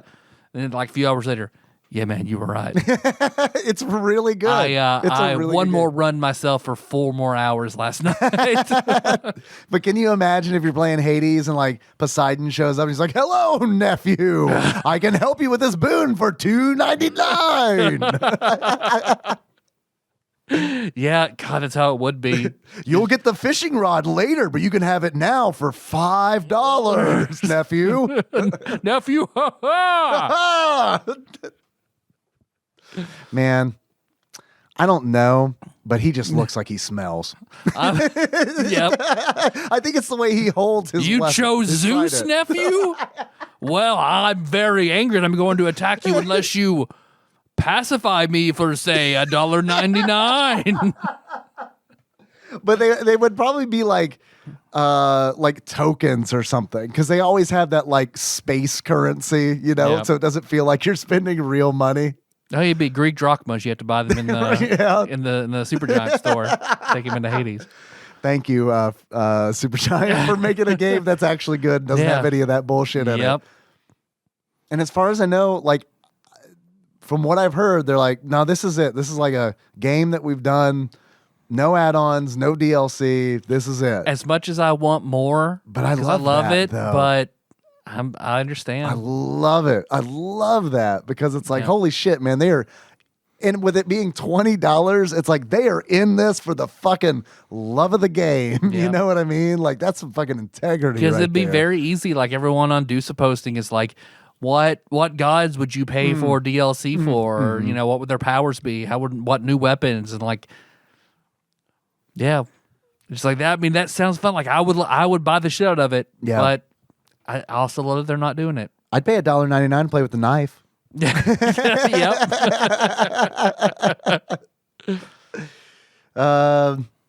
So Jurassic Park 2. Right. The one other thing that I want to talk about is Or the baseball bat. And you pay $5 to get the aspect of Babe Ruth. It's wonderful.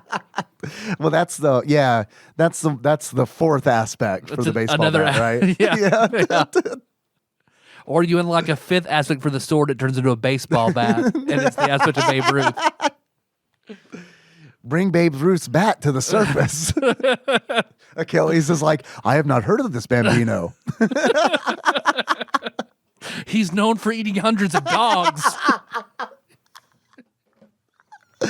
Oh God! And actually, like, you're trying to give the Seder sack to service at the end, but Babe Ruth intercepts it.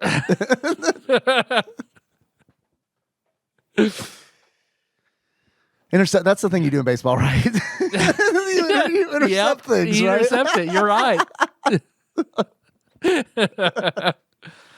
Now I'm just thinking about Cerberus having the same shirt Hercules had at the end of Sandlot. Just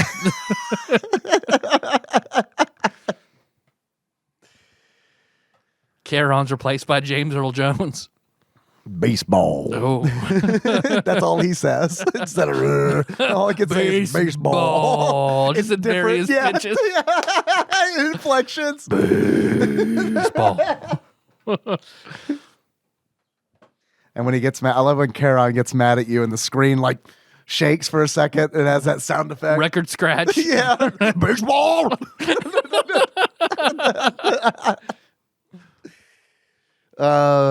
So in Jurassic Park 2, the chaos continues. There is the Jurassic Park logo at the top of the screen. Mm-hmm. There's a number next to that. Mm-hmm. It starts at 100. That represents how much the dinosaurs have been fucking. As you kill a dinosaur, if you use lethal force on a dinosaur, that number will go from 100 to 99. And for every dinosaur that you kill, that number will decrease. It'll rise over time because, again, those dinosaurs are fucking. They be fucking. But if it gets too low, you game over. But I mean, surely if you keep it really high, you probably get like the best ending in this game, right?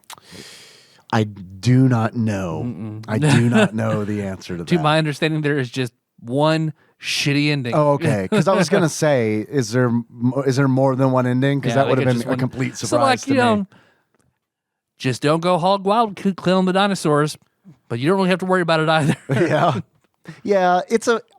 I think it's a cool mechanic. Mm-hmm. Like, I do wish that there was a payoff for it, but I do think it is neat that it's like you have two different categories of weapons, one intended for one kind of target and another intended for a different kind of target. I mean, that's not something I've seen in another game. I don't know if that's just because I don't play a lot of these games or if that's something that's special to like the Chaos Continues. But I do like it. I think it's a neat like kind of angle on the game, and I do like being able to choose the missions in whatever order you want to. But. Yeah, that is nice. Overall, I mean it's a very difficult game. I don't think this is a bad game at all. It's definitely got its pluses. Mm. You know, there's not a lot of. It's one of my. I enjoy it more than any other Jurassic Park game we've played so far. I'll give it that.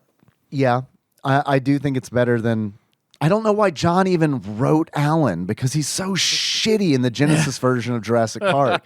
The whole time he's just sliding around going... I mean, I've seen speedrunners, that's all they do. Like on that raft level, just... the whole time. It's like fucking Alan's having a fit on a raft. Someone put a belt in Alan's mouth.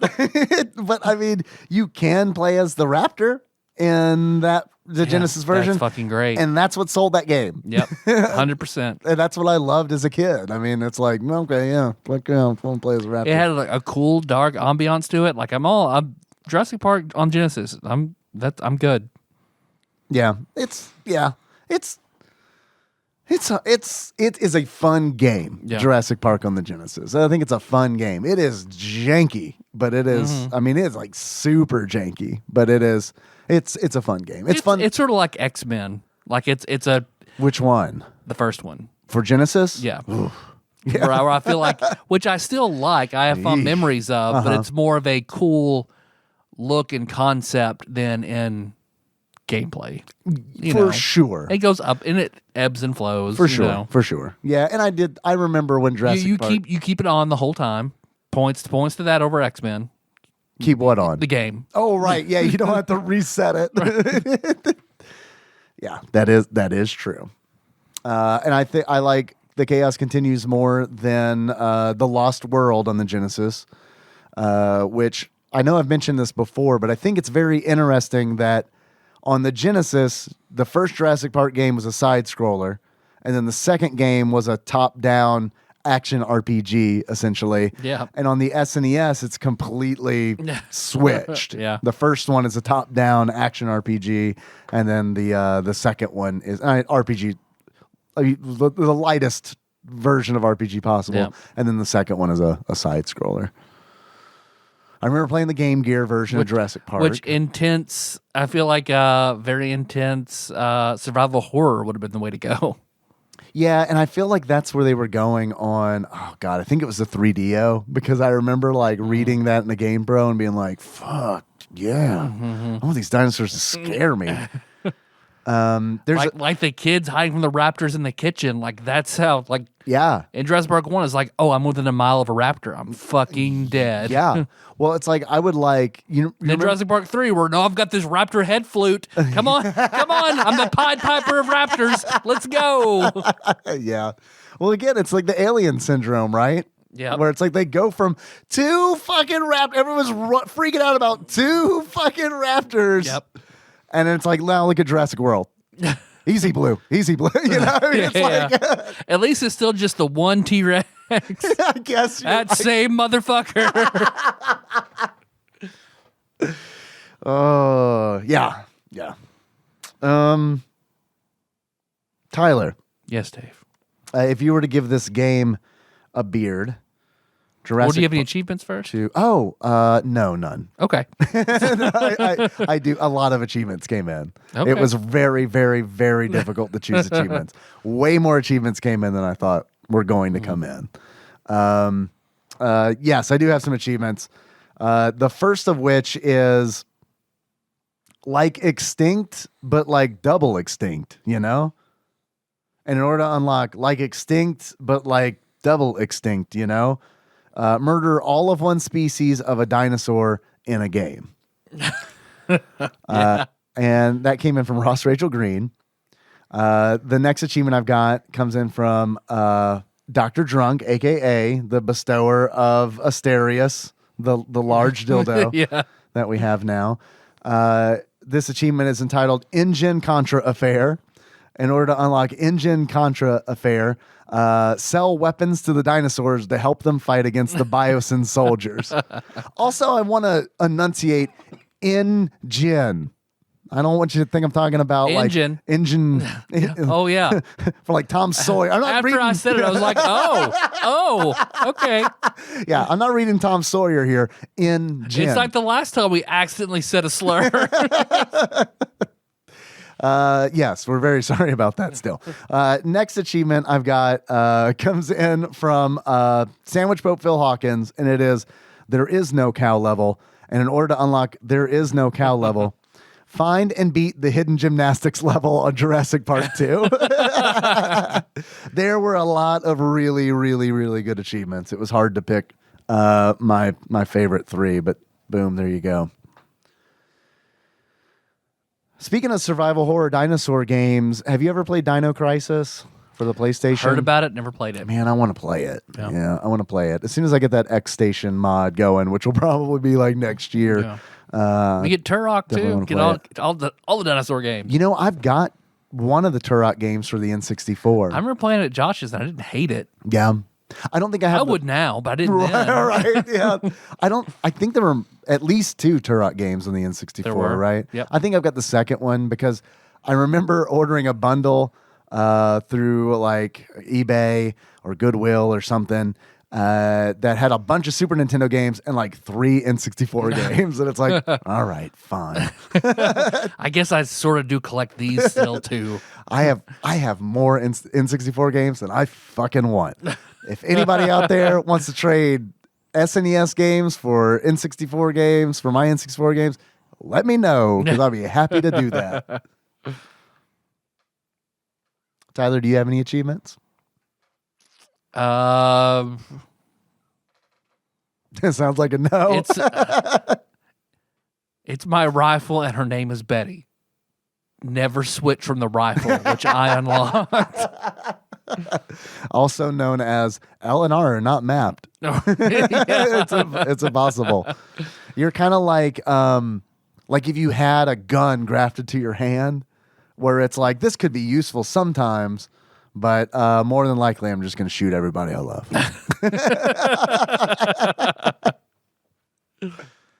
On accident. Yeah. Pitfall. You unlock Pitfall by getting knocked off one of the lines into the pit and dying. Yeah. And they reuse a lot of those too. Like the pipes you're talking about that you have to traverse by climbing horizontally, like monkey bars, I guess. And the vines, they reuse a lot of that stuff. They reuse quite a bit in this game. Yep. It gets samey. It does. Yeah.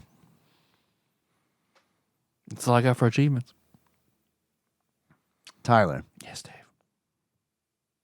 I want to know how much this game is. If you were to buy Jurassic Park 2, The Chaos Continues, loose for the Super Nintendo, how much do you think you would pay for it? See, I feel like it was probably mass-produced because it's a Jurassic Park game. It's a movie game.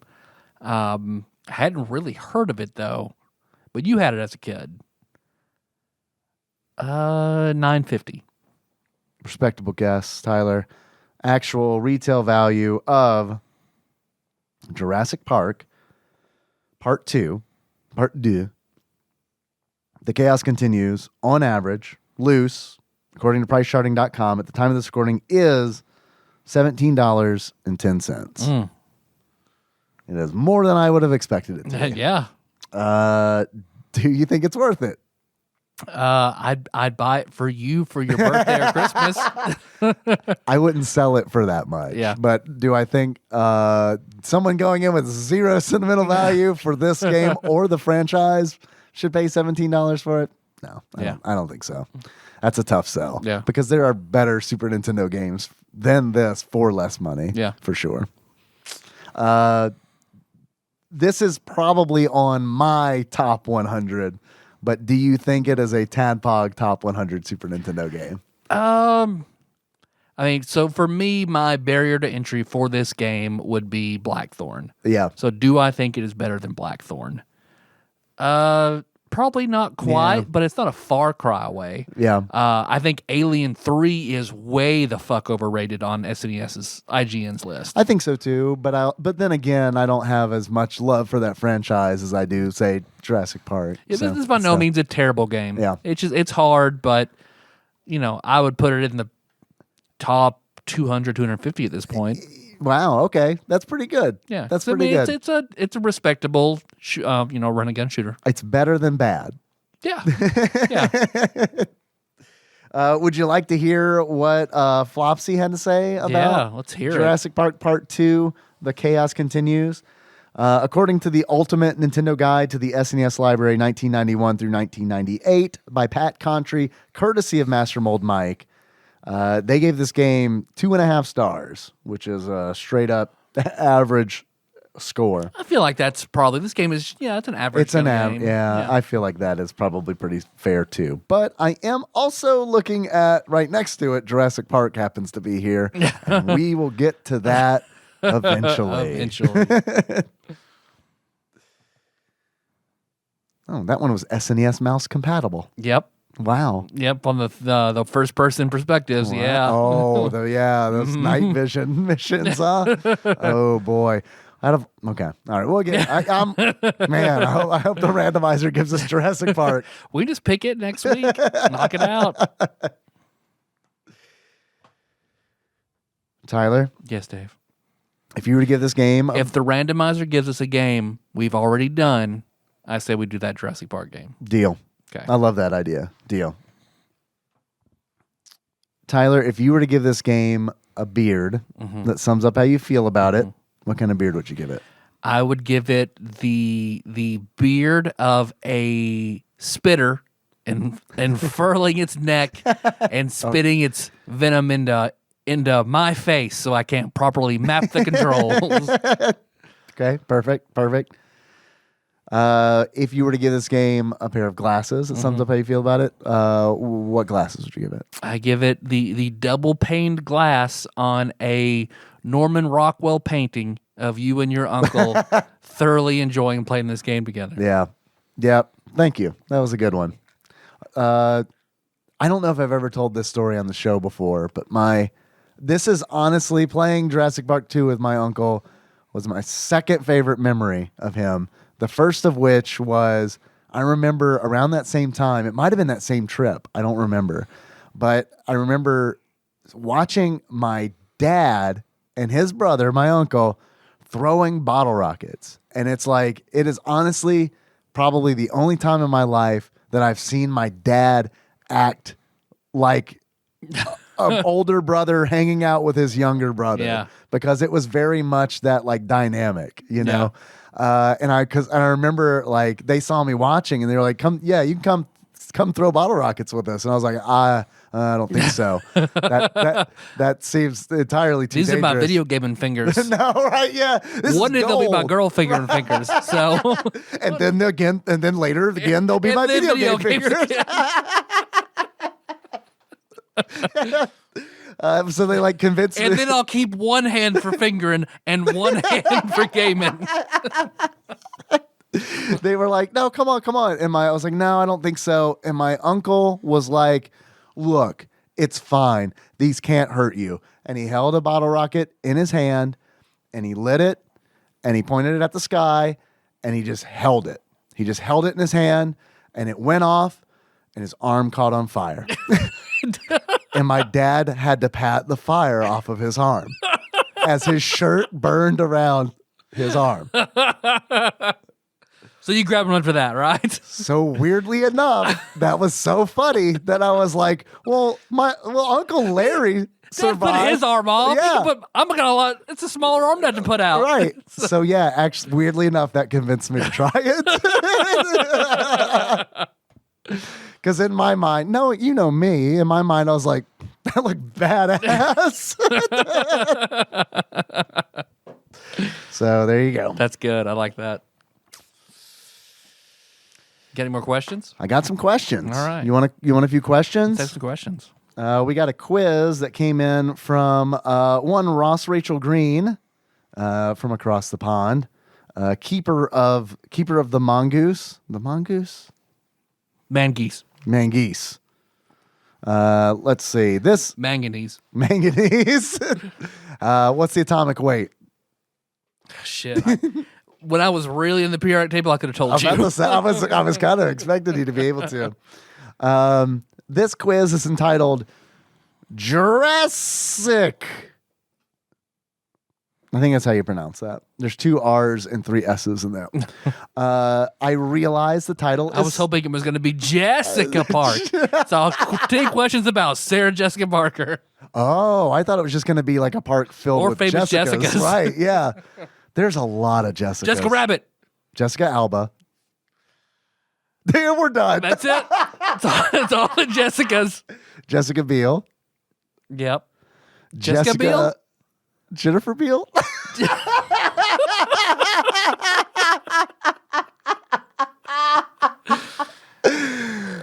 Jessica Pete.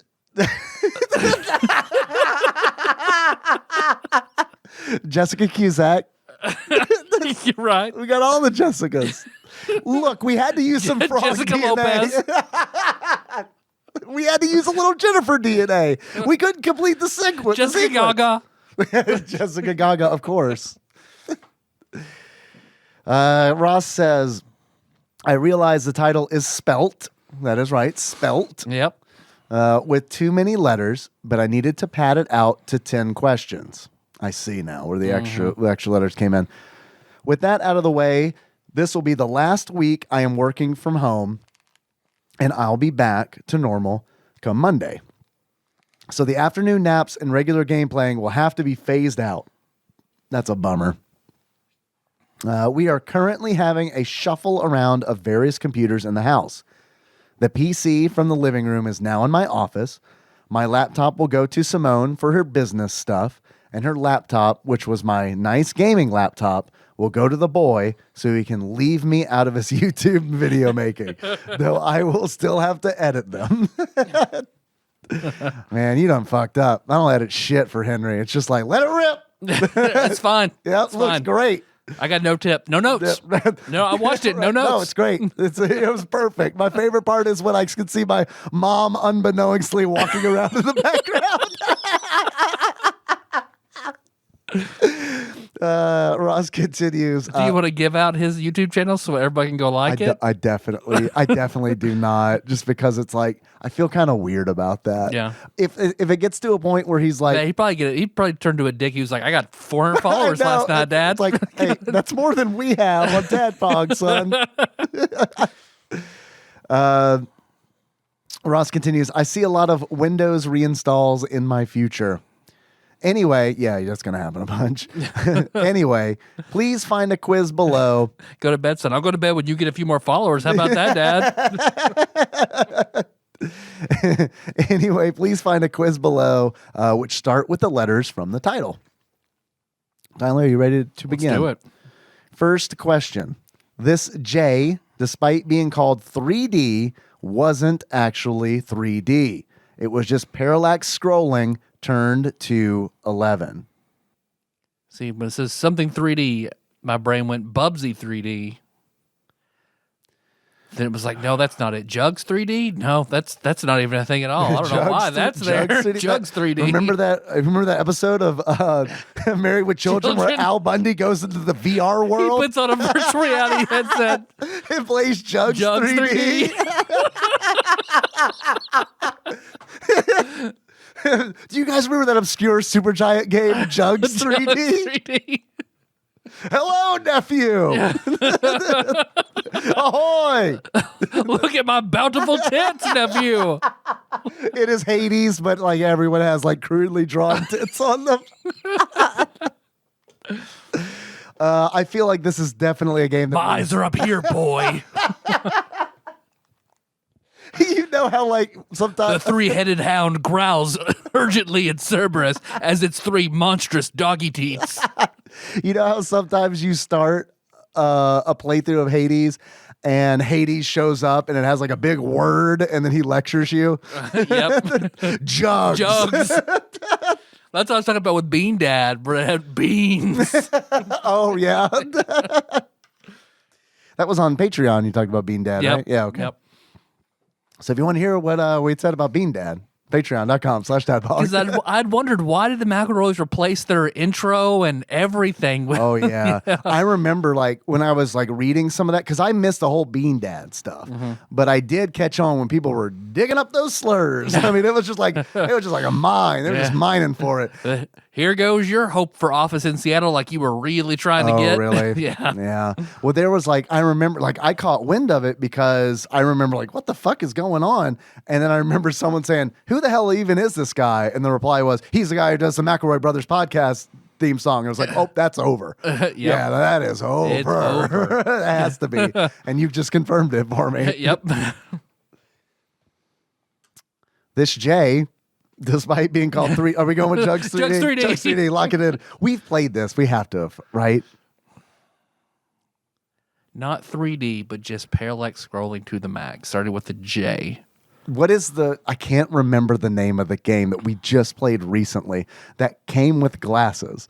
Jim Powers. Jim Powers. Jim Powers. Yes, thank you. It's that. Locking it in. It is Jim Power, The Lost Dimension in 3D. Nice. That was some teamwork. Yeah, it right there. was. That was some teamwork. Next question. This U is an open-ended seafaring simulation game.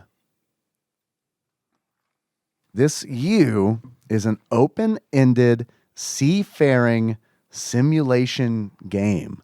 Utopia. Utopia? I don't know. I don't know what either. word with you? I mean, it's seafaring. Underwater? Underwater world. Utopia. I'm going to go Utopia. Oh, that's probably a game. That's going to be a game title. Locking it in. It is Uncharted Waters. Wow. Haven't heard of that one. Nope. Probably great. Yeah. Sounds fantastic. Can't wait. A seafaring simulation game on the Super Nintendo? Yes. Oh, man. Sign me up. Set it in World War II. Let us dogfight in it. Next question. This R is the third in the series of these simulations based on novels and is subtitled after a large flying reptile. Also, it is the only SNES game to be fully translated into Chinese. It's based on novels. The subtitle is named after a large flying reptile. So dragon? I was about to say, I don't think they had any romancing games for the Super Nintendo, did they? They had, what is that Koei? Romance of the Five Kingdoms? Is that a thing? Romance of the... There is something that starts with romance. And I bet that's it. I think that's it, yeah. Like Romance of the Kingdoms. Is it like a Chaos Dragon or something that had the... I don't know. That was the crown's power or some shit? I really don't remember. Romancing the Five Kingdoms. Romancing Kingdoms. The Dragon's Breath. Subtitle Dragon's Breath. Locking it in. It is Romance of the Three Kingdoms. 3 Dragon of Destiny. We got close enough. We got pretty close. So I'm proud of our effort, even if we didn't get it right. Yeah. I'm proud of us. Next question. This R is the fourth in the series of these simulations based on novels and is subtitled after a structure made of the rapid oxidation of a material in an exothermic chemical process. It was also the last of these games to be released on the SNES. So that's Romance of the Three Kingdoms 4, likely. Right? Sure. And the subtitle is named Rust. Rust? But Rust what? It can't just be Rust, right? Rust away the love. Rust away the love. Locking it in. It is Romance of the Three Kingdoms 4, Wall of Fire. Okay. Yeah, I look, all I heard was oxidation, and I was always with you. It's like rust. Starts with an R. Okay. There we go. Next question. This A is a fighting game whose Japanese translation is literally Fist of Dragon and Tiger. It's an A fighting game. Art of Fighting? Probably. Gonna lock that in. Art of Fighting. I like that. Locked in. It is, in fact, Art of Fighting. Well done, Tyler. Next question. This S is a football game based on a Midway arcade game of the same name. An announcer will comment on your performance and rate your tackles from dweeb to awesome. It also doesn't have a Wikipedia page, so you know it'll be good. Super Football. Super probably is Super Football. Gonna go ahead and lock super in. Shitty. Gonna go ahead and lock in Super Football. It is Super High Impact. Half credit. Sure. Next question. This S is an action RPG that can be played by 2 people and is a sequel to Culture Brain's previous title, Little Ninja Brothers, on the NES. What's it start with again? An S. It's an action RPG that can be played by 2 people and is a sequel to Little Ninja Brothers. I know it. Is it starts with an S? It starts with an S. Secret of the Mystical Ninja. I think it's Legend of the Mystical Ninja. Oh, shit. Okay. But that's a good guess. Because you can play co-op on that. I believe so, With yeah. like the mustache guy in purple. Right. Uh, But that's a very good guess because of Little Ninja Brothers for the NES. But I mean, when I hear action RPGs that start with S, obviously I think of Secret of Mana, Secret of Evermore, but it's not that. So we're both on this secret. We're both on this secret train. I feel like it's probably, if it's not secret, then we're not going to get it. No. Secret Ninjas? Secret Ninjas. Secret Ninjas. Locking it in. It is Super Ninja Boy. So you were on the right track with Legend of the Mystical Ninja. Yeah. Because that's a ninja boy, and he's pretty super, right? Yeah. Next question. I wonder if that's good. That's not his question. That's my question. I wonder if Super Ninja Boy is good. I want to look it up. Next question. This S features 3 stages. the clown-themed Jolly Joker, the pirate-themed Blackbeard and Iron Man, and the fantasy-themed Wizard. Is that like a pinball game or something? What does it start with again? An S? S. So it's super something, right? Because it's like stages are in quotation marks. So they're not traditional stages. Jolly Joker, Blackbeard and Iron Man, and they're all themed as well. Wizard, which is what made me think it's like a pinball game or something. But I don't really know of any pinball games on Super Nintendo. Do you want to go? I mean, I have no idea. I have no clue. Okay. It's either that or like a puzzle game. Good, yeah. Super pinball. Super puzzle game. Super pinball and puzzle game. Locking it in. It is Super Pinball, Behind the Mask. Count it. Yeah, we're counting that. Next question. This was a Titus game targeted towards young children and was released in late 1996, near the end of the lifetime of the Super NES. Starts with an I? Starts with an I. I. It's a Titus game targeted towards young children and was released in late 1996, near the end of the lifetime of the Super NES. It starts with an I. Targets young children. So it's might be like an educational thing, right? Yeah. Intermediate puzzle solving for children. Intercourse, remedial.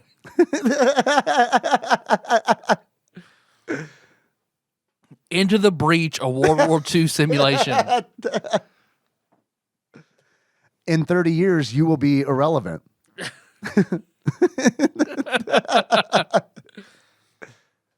Shit, I have Ico. that old SNES chestnut. Ico, locking it in. It is Incantation. Oh, okay. That would not be allowed in a lot of West Kentucky homes. No, that's what. Incantation. Yeah, it's for kids to teach them the devil's magic. Yeah. Next question. This like those Bio-Sin devils. This C is a 2D platformer that follows the story of Jake Brain, who pilots a giant mecha and fights in a war engulfing the entire world. Crash Test Dummies. I believe that's Incredible Crash Test Dummies, Shit, you're right. This C is a 2D platformer that follows the story of Jake Brain, who pilots a giant mecha and fights in a war engulfing the entire world. So it's a 2D platformer where you're in. Is it Combat Clash? That's not is that a game? Combat Clash. Combat Clash, locking it in. It is, nope, it is Cybernator. Cybernator. I was thinking Battle Clash, the game, but the Super Scope game that we love. Yep. Oh, God. Next question. A Nigerian prince you didn't realize you were related to passes away and leaves you a fortune on the provision that you make his old school arcade successful. What do you do to bring in the customers? That table flip game. Oh, yeah, that's a good one. Yeah. Taiko Drum Master. Mm-hmm. That's a fun one. Pump It Up. The snowboarding game that used to be in the Executive Inn. Yeah. Then it has to be that one. Do you think that's what he was asking? What games we bring in? Or is it just like, what's our general marketing strategy? We bring in that Noah's arcade game that only has one level that's super hard that no one can beat from Wayne's World. I like it. That'll definitely make us money.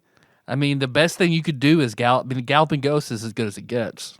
Galloping Ghost is, yes, very, very good. That's their tagline. So you just buy Galloping Ghost. Galloping Ghost is as good as it gets. Right. I like that. You just buy Galloping Ghost and you're done. There you go. It's a success. Here you go. It's awesome. And that is it. All right. That's all them questions. Well, I want to know. So I'm going to go grab this batter up peripheral. Yes, let me consult the tablets. So I'm going to take one end, put it on the ground, take the other end, put my head on it so I Yes. can turn around, Wild Yes. and Crazy Kid style. Yes. To point my no-no hole. Yes. In a random direction. Yes, do it. To appease our dark, chaotic God. Do it. Do it. And I will channel it God, into do it. our world God, by do it. saying the prayer we all love to say. No whammies, no whammies, no whammies. Stop. 41. Ooh. Yeah. 41. 41. The bees? It is the bees. Not the bees. Is it a Bugs Bunny game? It is not. It is Bass Masters Classic. Oh, shit. All right. A Sandwich Pope Phil Hawkins joint. Yep. Should we do all the Bass games? Here's my suggestion. We get in touch with Sandwich Pope Phil, check his availability, and then get his expert opinion on whether these games are similar enough to cover them all in one episode. Yep. Which I imagine they probably are. Yep. But I don't want to. This is a radically different fishing right? game. But I don't want to assume. Yep. Right. Yep. So I'll get in touch with him. I'll see if he wants to be on, if his schedule permits, and whether or not he feels like we could do all of the Bassmaster fishing games all at once. All And if right. he says no, that he's not available, we do Jurassic Park. Done. And then we circle back around and hit up the Bass games Yep. with Phil. Because we cannot do those without him. Yeah, it's true. He's been signed up on those for a long A time. very long time. And he will be an invaluable resource for our content. Yep. Because I don't know anything about bass fishing or bass fishing video games. Nope. We got some reviews. Oh, do we? Yeah, we got some Sweet. reviews. Would you like to hear those? I would. These were some nice reviews that came in recently. We got 2 new reviews. The first of which comes from SS Golf 2 via Apple Podcasts. This is from the Great Britain. The review is 5 stars, and SS Golf 2 says, excellent. It's scary, though, because it's really good, but not very successful. So for someone like me with creative aspirations, it's disheartening to see talented people fail because I might work really hard at something and still fail. Thank you for the review. I mean, we're doing okay. I mean, I don't know. I say do the thing you want to do if you like doing it. Yep. That's what I say. Yep. And then, it might be successful, it might not. There are varying degrees of As long as success you as have well. fun, as long as you have fun doing it, you enjoy it. It is not time wasted. Exactly. And it probably, if you enjoy doing it, it's probably going to end up being good, at least to somebody else. Yep. Even if it's not millions of people. Yep. So thank you for the review very much. You'll find your beloved Adam if you look hard enough. That's right. That's right. We have another 5-star review that came in from Commander Naj via Apple Podcasts in the United States of America. This 5-star review is titled A Podcast Favorite. Tyler and Dave produce one of my favorite podcasts to listen to weekly. I think they definitely resonate with anyone that grew up in the late 80s and the 90s that played a lot of NES, SNES, Genesis, N64, and PlayStation games. These guys keep things hilarious with personal anecdotes, mostly not game-related, that probably resonates with most adults from that era. I downloaded the podcast app on my phone just so I could finally put down a review. My only gripe is that as a newer listener, 2 years and going strong, I'd like to go through the older backlog of episodes, and the only way I've found to be able to listen to those episodes is through their website, which isn't very useful for us car podcast listeners. The metadata on the older episodes makes uploading them and finding them on my iPhone a bit of a nightmare. Figure out a way to get those old episodes up on a streaming medium that is phone-friendly for us newer listeners. Keep up the awesome work, guys. I look forward to the new episodes every week, even when you get stuck with a stinker of a game. Signed, Jonathan M. YouTube dog. Yes, although that is the best way to listen to the very old stuff. The complete backlog only exists on the site, and that sucks. Yeah, I mean, they all got to get on YouTube. It's just it's a really big undertaking for, honestly, like the views on those are like so super low. So it's always tough to be like, yes, I'm going to commit literal weeks to get it. You know what I mean? Like to get these on YouTube where, only 50 people are going to, interact with them. So it's tough. Like on Spotify, the farthest back it'll go for our feed. If you're like a big podcaster, they go way back, but for us, it's 300. So we got the most recent 300 episodes like on Spotify and on iTunes. Anything older than that is on the website or YouTube. If you search for TADPOG on YouTube, that'll get you, because executive producer Abby got us up to, I think, about episode let me check. 300 or high. something. It is high. There might be a little bit of gap between what's on Spotify and what's on YouTube. 350. So 350. Okay. Yeah, the first 350 are on YouTube. So that bridges the gap. That will get you up to current. I know it's not like the most elegant solution. I've also thought about possibly creating an archive feed for TADPOG on iTunes, but the drawback to that is if people are searching for us, I want them to find the more recent stuff that we're doing as opposed to the older stuff that we're doing. This is from, Right. Yeah. If they don't even do it, I don't want to listen. Right, Yeah. exactly. I want them to know that we are, even though we've been doing this for 8 years, we are still doing it and we are still current. Yeah.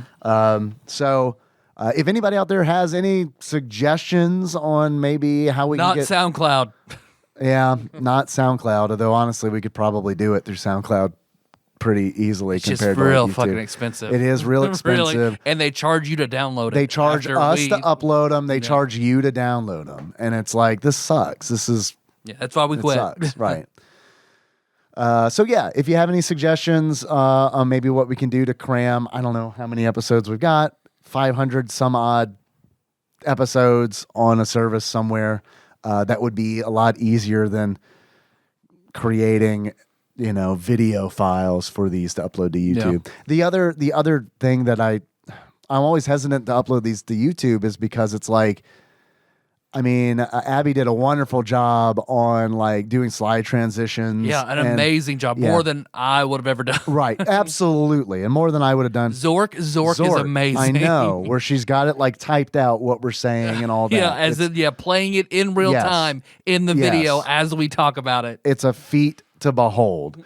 And see, for the current ones that I upload on Facebook, I'm super lazy and I just take the art for the episode, plop it down, and then just throw the MP3 behind it.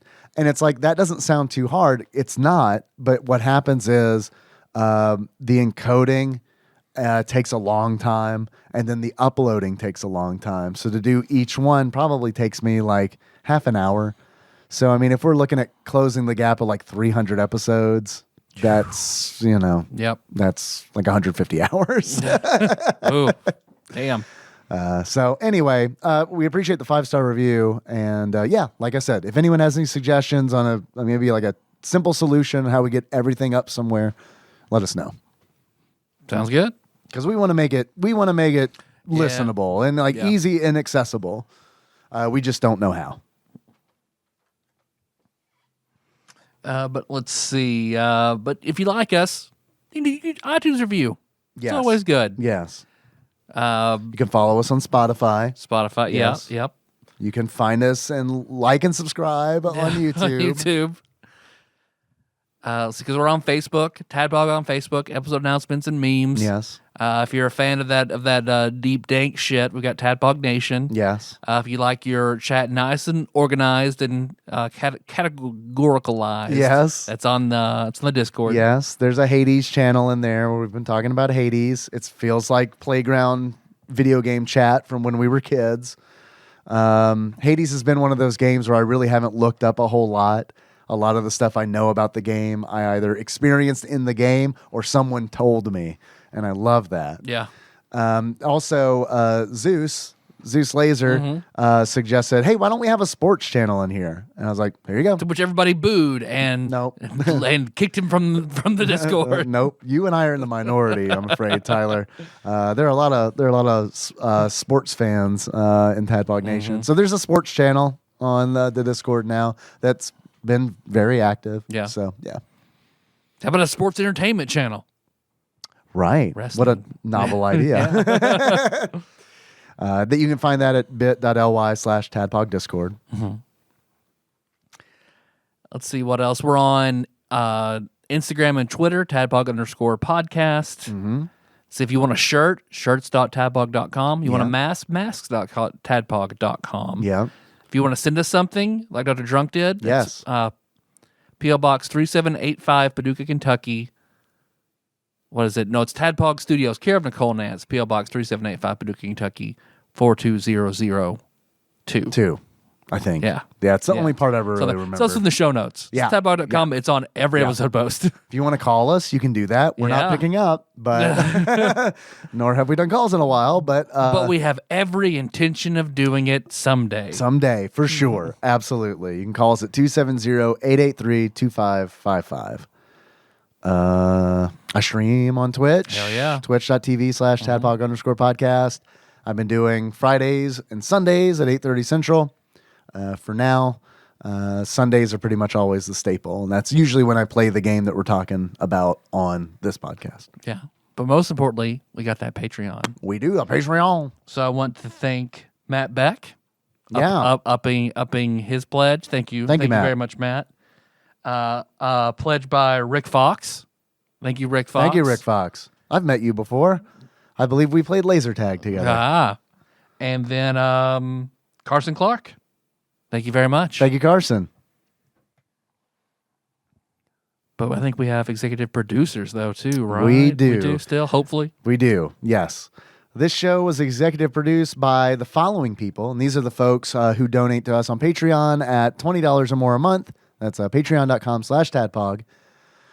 We've got Usurper Grim, a.k.a. Worm Summoner, Usurper Grimothy Honksworth Esquire III, God Emperor Alex Pena, Cthusiast Jeff Miners, Cousin David Galino, Coronavirus Savior Cubicle Monkey, Zeus Laser, Steve Dixon, Clambro, Cody Phillips, Lint Liquor, Joseph Phillips, Bantha Master, the Eightfold Daniel Abernathy, Plinko Nick Price, Time Lord Josh Edwards, Executive Producer Dig Dougie, Matt Gentile, a.k.a. Gentle G, Magical Sleeper, a.k.a. Big Dick Pie Baker Chris Vaughn, Laud Mulaney Dennis, Pinball Archmage Chris Edler, congratulations on your marriage, and I'm sorry you couldn't be on this episode, Sandwich Pope Phil Hawkins, Drinksmith Joey Webster, Big Daddy Paul Anderson, Master Psycho Baron Kevin Link, and Captain Detective Count Victor von Cunnilingus Hart. Nice. Thank you, guys, and hope you enjoy the January Patreon bonus episodes. Yeah, man. Well, our theme song. Yes. That is Moves. Right. By Sycamore Drive. Yes. You can find a link to that track should you want to listen to it in its entirety on your own. On a PDA Yeah. on Isla Nublar. You like how I slurred that because I don't know how to pronounce it? Uh-huh. I figured I'd just split the difference on Isla Nublar. everything. Isla Nublar. On tadpog.com. Garful the Garthok. Narful. Damn it. How you want to close this one out, Dave? It's a conehead. All right. So until next time, Tropical Capricorn! I like that. I like that one.